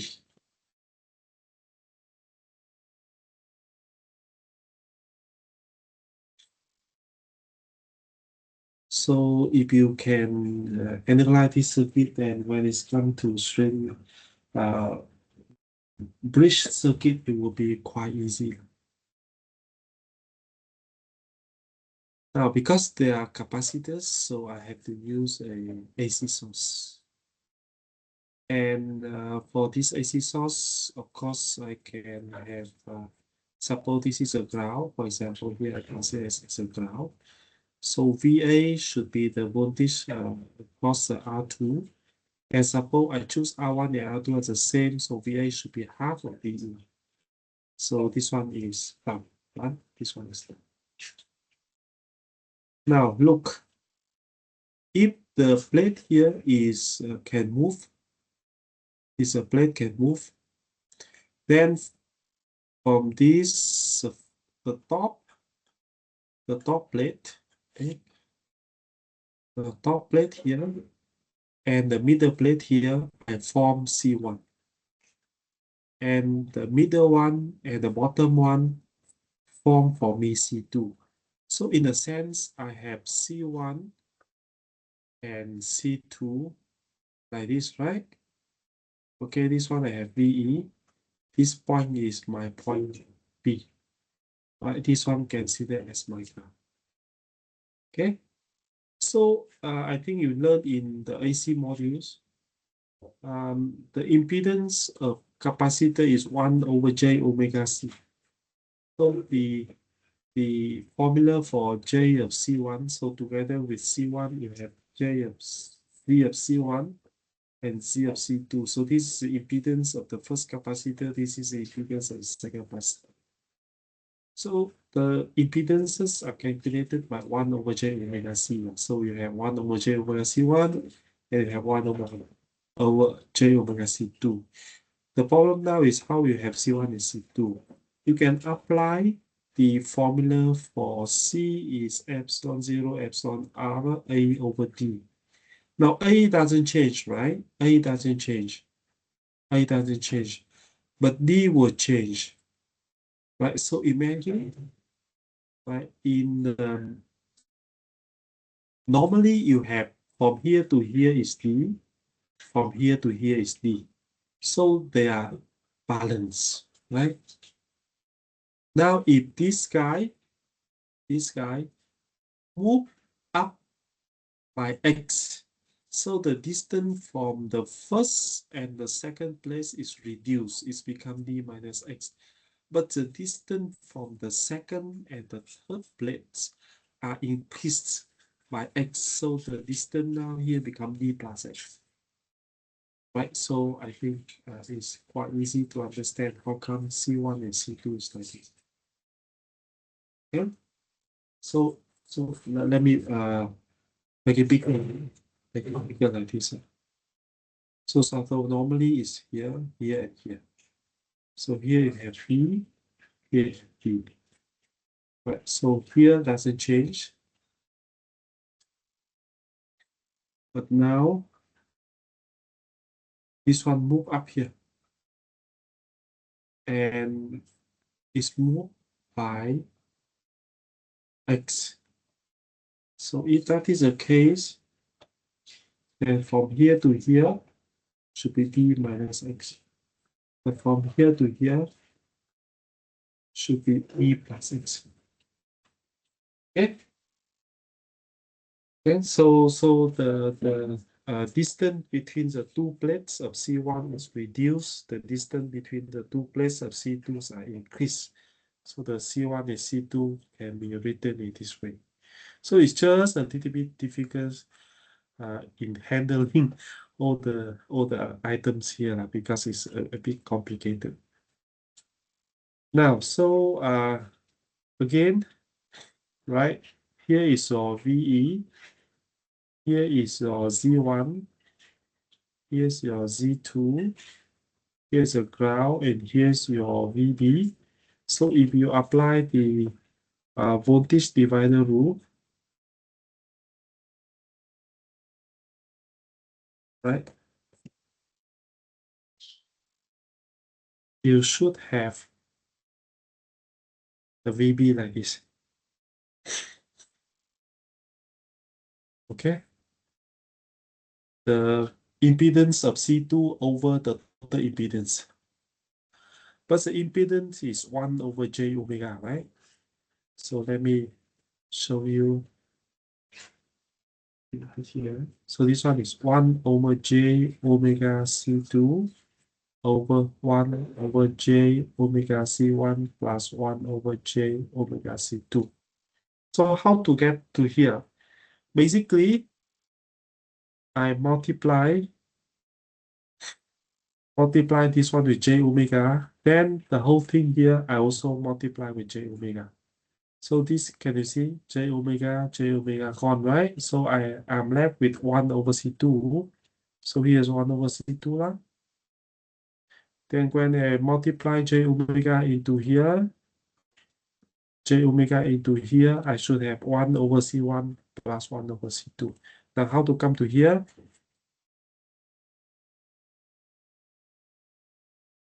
Now look, what you have is 1 over C2. Now let me handle 1 over C1 plus 1 over C2 first. Now, so can you see that the common denominator should be C1, C2, and for this, you are missing C2. For this, you are missing C1.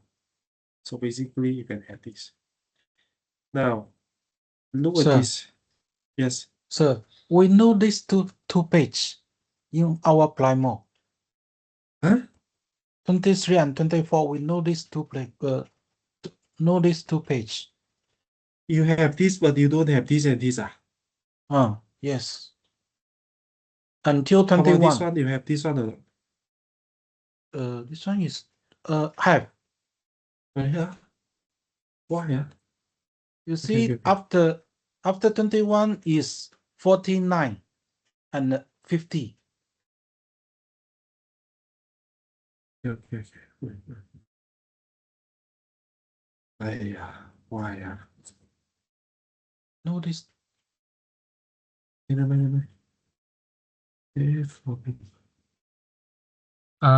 of the slides in potentiometers also we don't get. Never mind. I will Okay, never mind. I will send this slide in the meeting chat, Ken. Okay. Hey, why?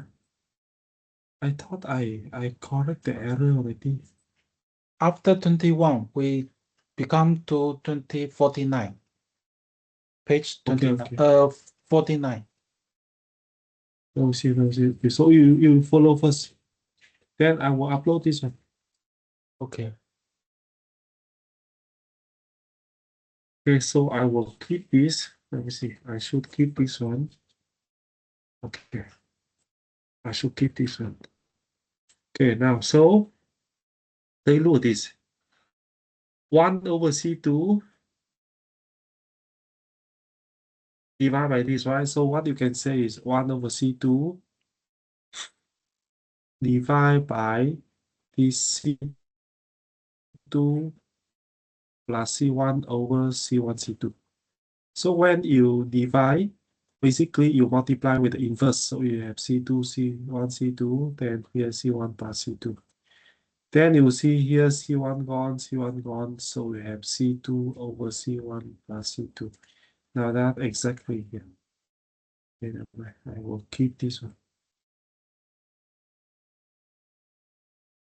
And Okay. now the only thing is a bit different difficult is how to have C1, C2. So the C1 is here. This one is error. Aiyo.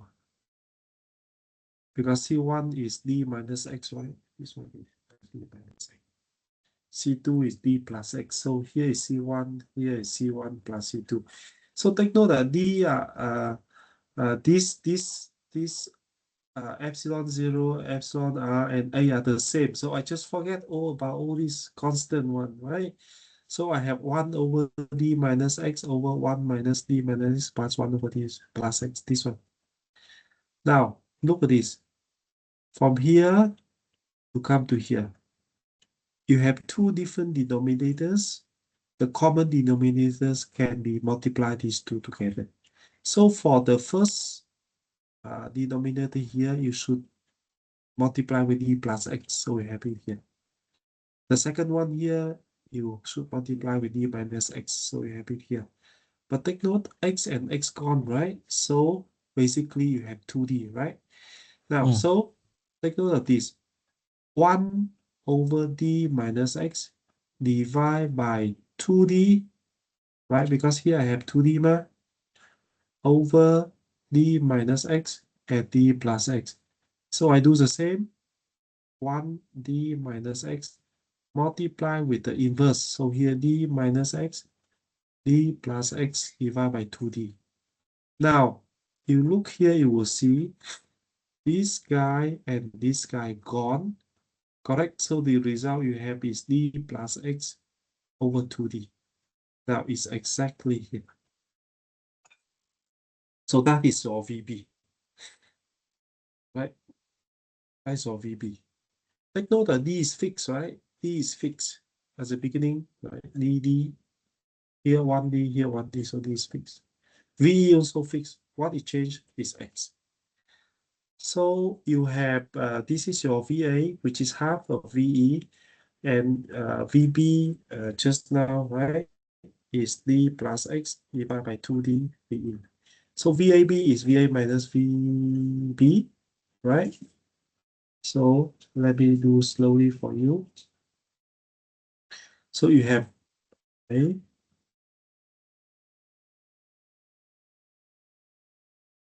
also. Now, so you have VA. I got this problem a few times. When I write, it jump to a different things.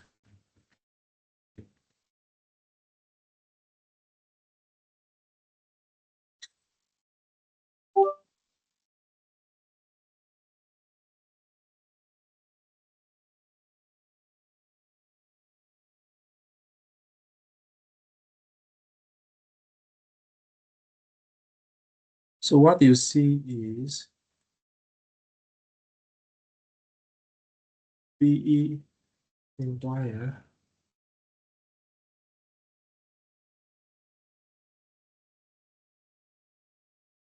I can't write.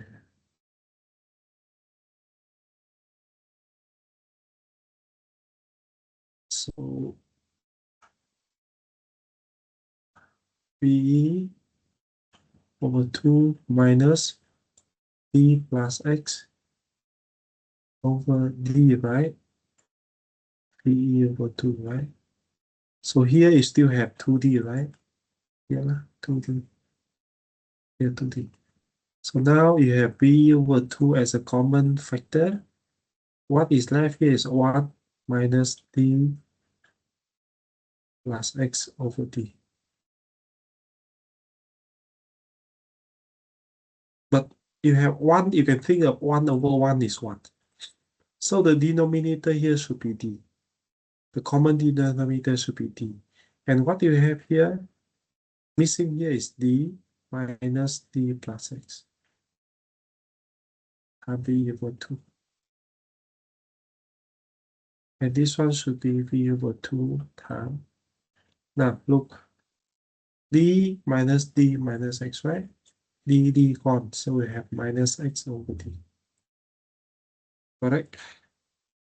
In other words, you can think of this way.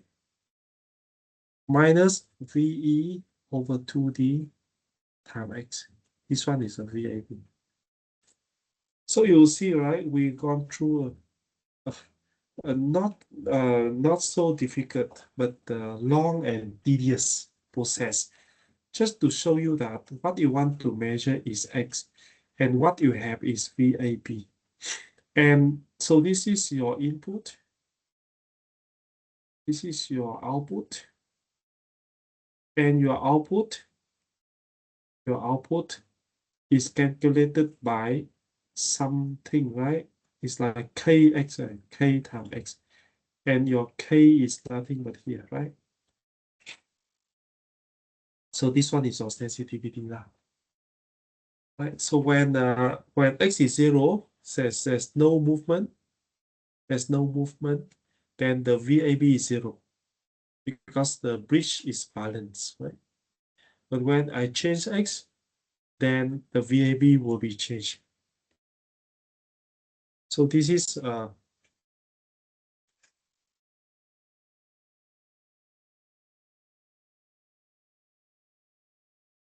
a whole example where we can use a bearing capacitor to measure displacement. Okay, so this is some typical example. I think this one is for you to read. Okay. But I don't think I can talk any further. I think we can stop here. The rest I will continue with you in next year when we meet. Now, I will upload this one for you. Last lab, some of you told me that you don't understand some calculation in Mr. Chan part, right? It's about the IMS values and mean values, is it?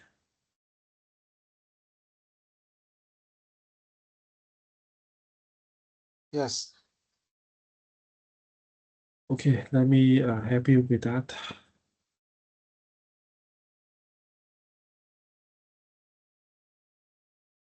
Now, I believe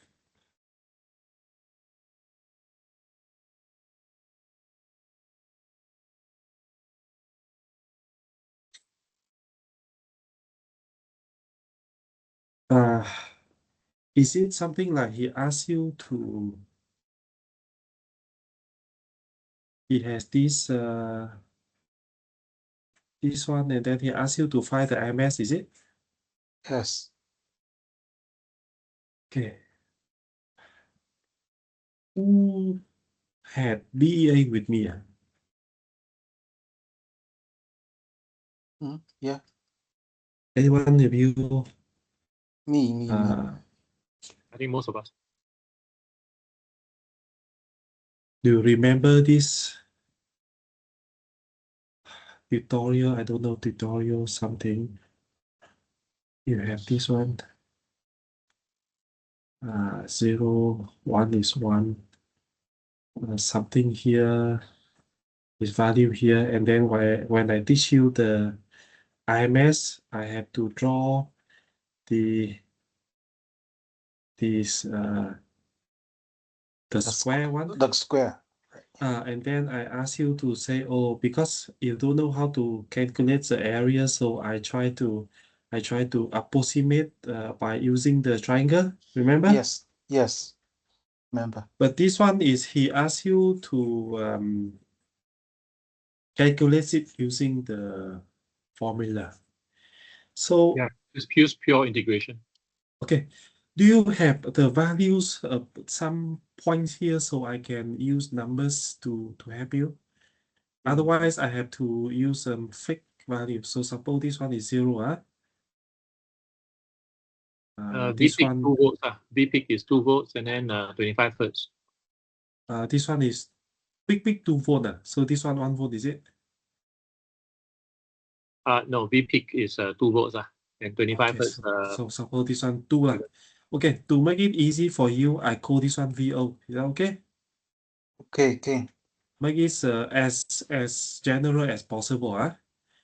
And because you say there's they have a period, so for again,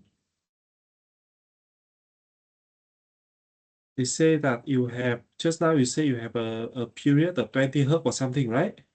Yes. So basically here I have T and here I have T over 2. Is that okay? Okay. Okay, now what is the mean values of this? Average value of this? 0. Yeah, 0.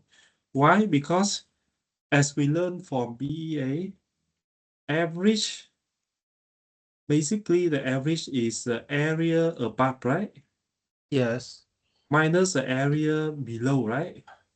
Yes. Divide by T, right? T. So in this case, it happened that this triangle and this triangle are same area, right?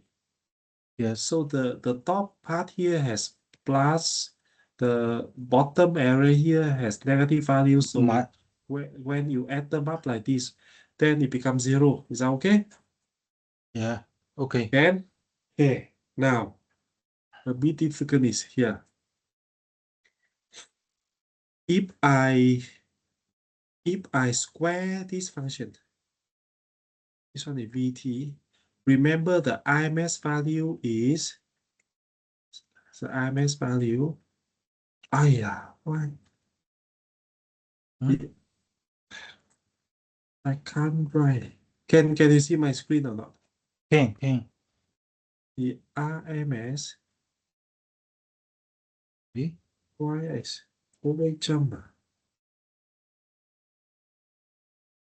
You can write. The RMS, is it 1 over T, right? Yes. And this one should be the area Square. Area. of V square, right? Yes. Over 1T, right? Yes. Okay. Okay. Now, because in mathematics, this one is denoted by 0 to T of V square T dt. Is that okay? Now, a bit of mathematics first. When I have a function like this one is T, this one is V of T. Suppose here is from A, here from B. Suppose I want to find this area. This area is denoted by A to B integral from A to B of VT dt. So now treat this one as notation first. Okay, when I see from integration from A to B of V T dt, basically I'm looking at this area, right? Yes. Okay, so now imagine if I have, so now basically what I have to do, I have to find the function V squared, right? Is that okay? Mm. Right, and then I take from 0 to t, so because they want to have the area of v squared over 1t, right? So I'm looking at 0 to t, or I'm looking from minus t over 2 to t over 2 also can, right? Mm. Okay, Yeah. then the area here should be denoted by integration from 0 to 0 t. to t T. of v squared t dt. Is that okay? Yes. Now I will teach you how to do this one. Now, look, because they just asked me to find for one period, so is that okay if I just focus on one period? So I have it here, here, here, here. 0, t over 2, t. This one is v0. This one is minus v0. So if I square it, so t over 2,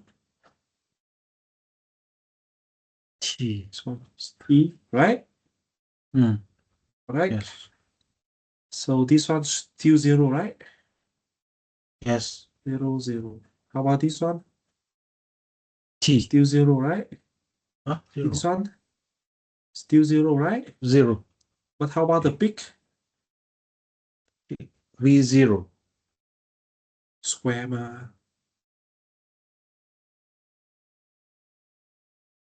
This one should be Oh, V0 square, right? U square. Yes. And here is minus V0, but when you square, you should still have V0 square, right? V0 square. Yes. So basically, when you square, you have this, right? Yes. Is that okay? Okay. And now look, if you look like this, now this area basically the same as this area, right? Yes. This area basically is 2 times of this area, right? Yes.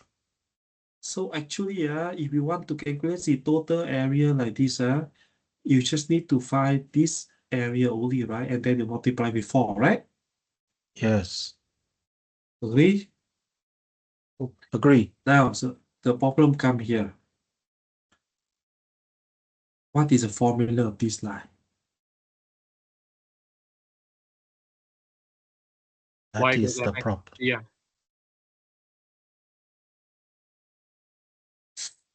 Why?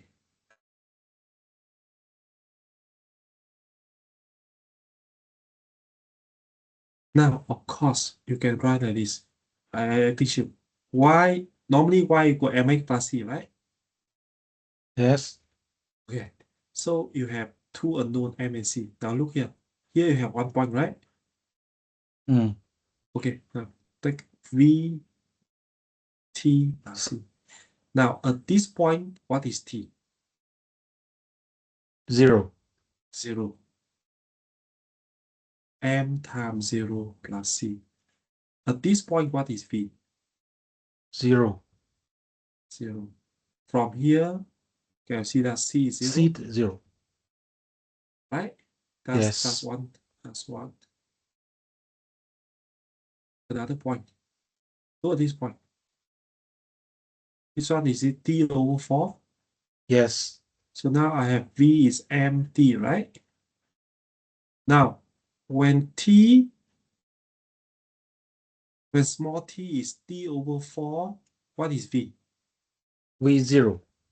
V0. So what is your m? 4V0 time 4v0 over t. over T. So basically from here, the v is 4v0 over t, right? Time t, right? Yes. Okay. Agree. Take note, this one is from for t from 0 to t over 4. Agree? Yes. So Agree. how about v square? What is v square? V square is V square. 16 VO We- square over t square times T t square, right? square. Yes. For t from 0 to To t over 4. Agree? agree. Ah. Now let's get back to here. So now how I calculate this area? I call this one is S. S is it the integration from 0 to what?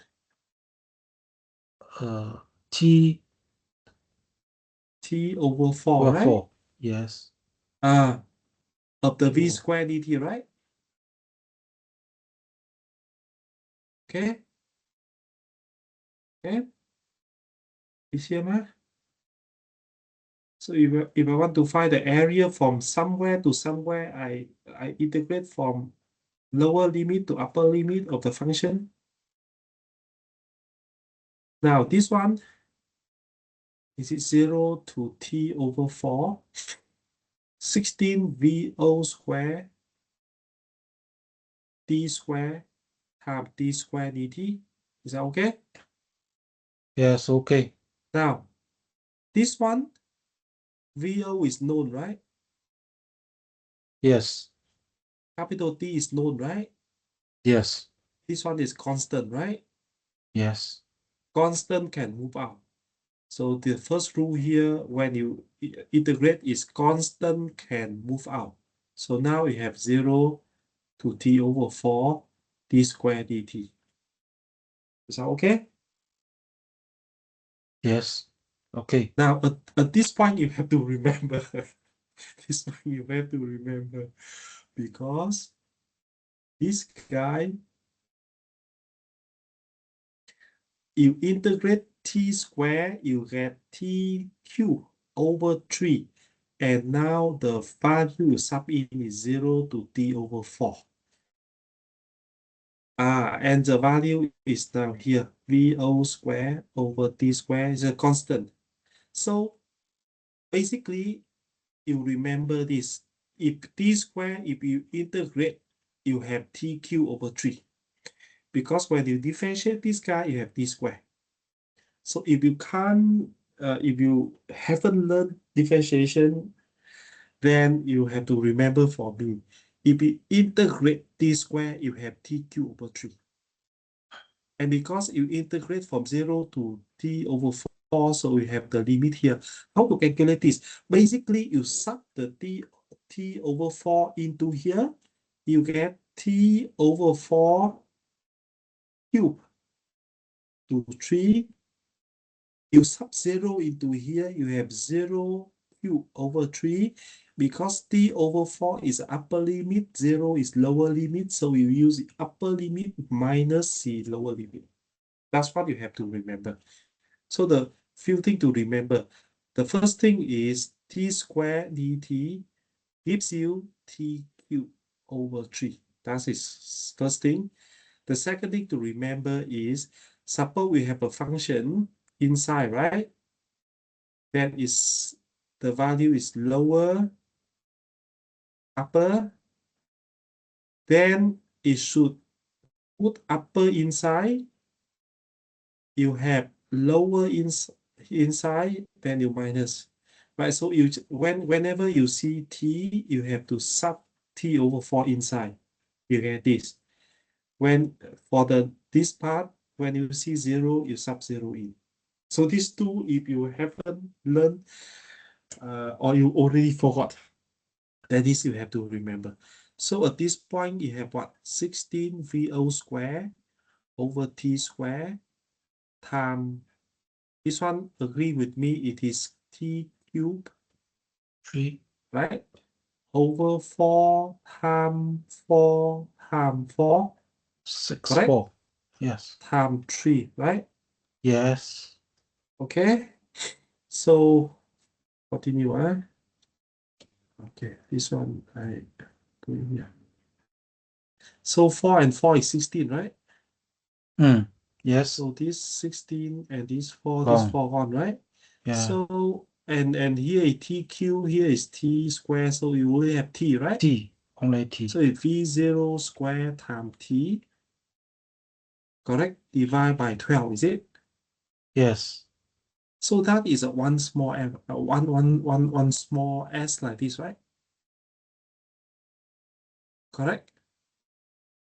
Agree? Yeah. Yes. Agree. Right? So the total s. So in this case, right, the area of v squared over 1t is 0 to t v squared t dt. This one is 4 times the s, right? Agreed? 1, 2, 3, 4, ma? Yeah. 4s. So 4s is what? So s is 4 times time. v0 squared over t divided by 12, right? Is it v squared over t divided by 3? Correct?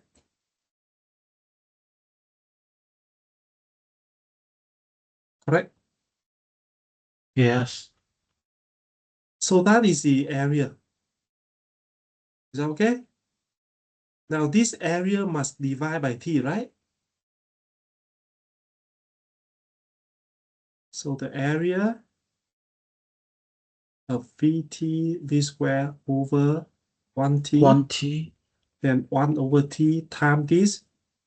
Will agree with me that is it v squared over 3? Yes.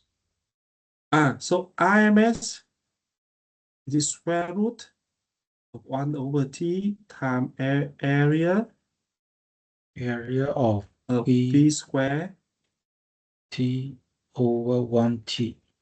over 1t. 1t. Is it square root of v squared? Is it VO over square root of 3?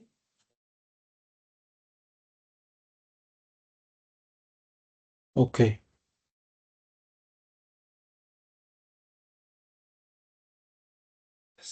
So I think that is.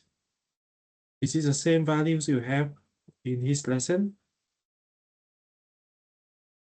Yeah, so actually whenever we see a triangular way, right, you want to find the RMS, we just use Stupid V lah. over root 3, isn't it? I mean, we Yeah. don't have to derive all these things. Let me check again. RMS of triangle houses.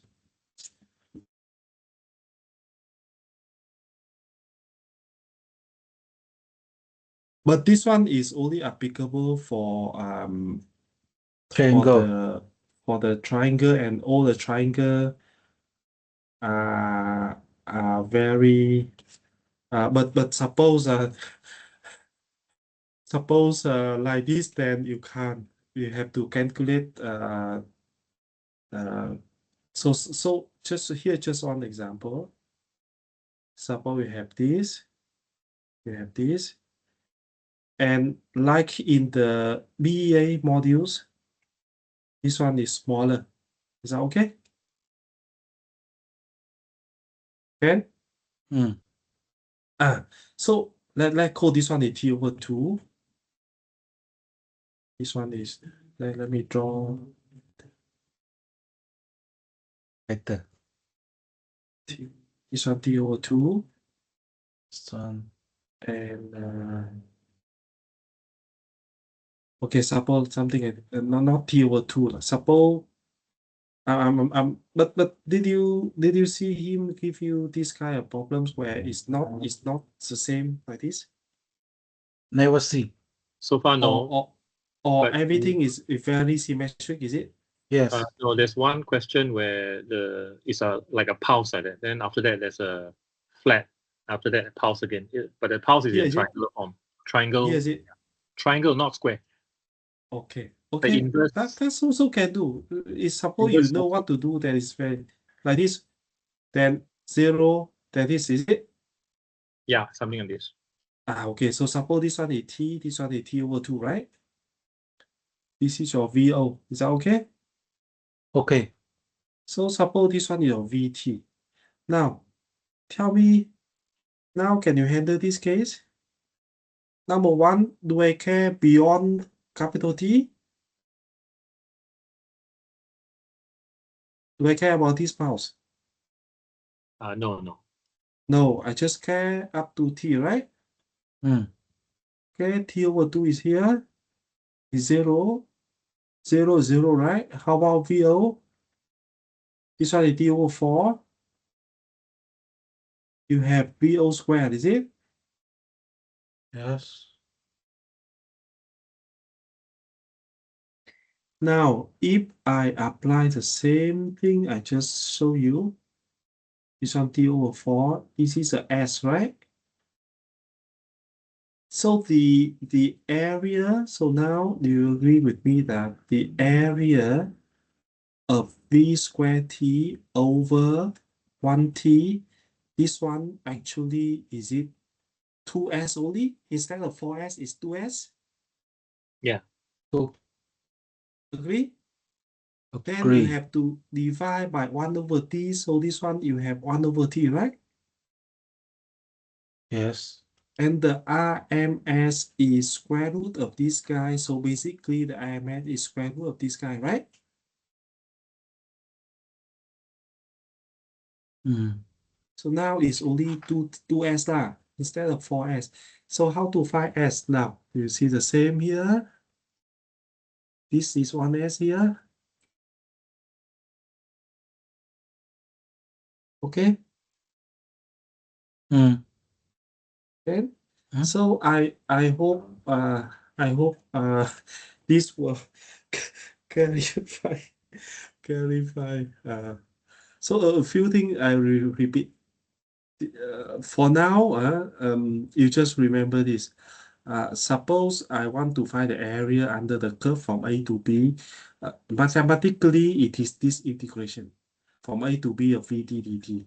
So the area, so now if I have the V square, and I think this one I took it from BA, quite easy to remember. You have to calculate the area of V square over 1T. So it's basically is integration from 0 to T of V square dt.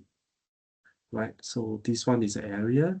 Then you multiply with 1 over T, right? And then you take the square root. So I break it down into this area first. So I show you this is a case, you square you like this. So the total area, you have these two pulses, but actually due to symmetry, you just need to calculate this S and multiply with 4. And for this S, you must to find the formula for this line, which is here. When you square, then the formula for this line is here.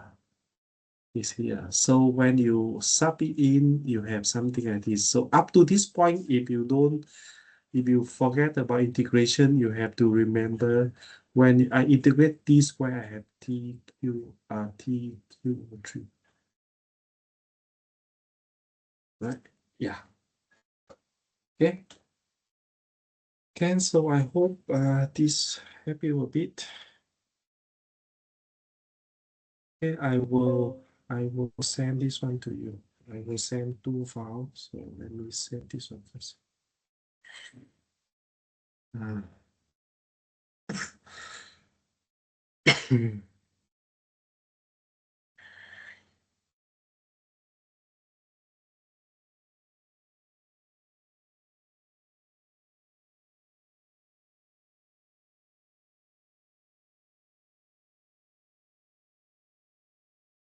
Call this one extra. Yes.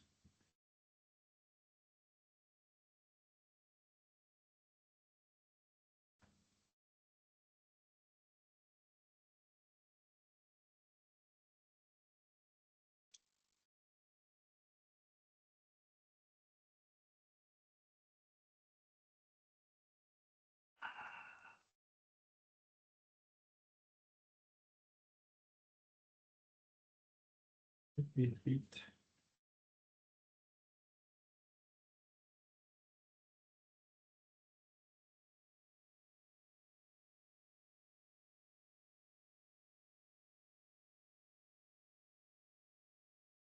Can you see the file there in the meeting chat? See already. Okay, so I have 2 files there for you. And so, yeah, all the best to your common test next week. And enjoy your holiday. I will see you again in January. Okay. Thank you, sir. Good night. Thank you, sir. Yeah. Thank you. Bye bye.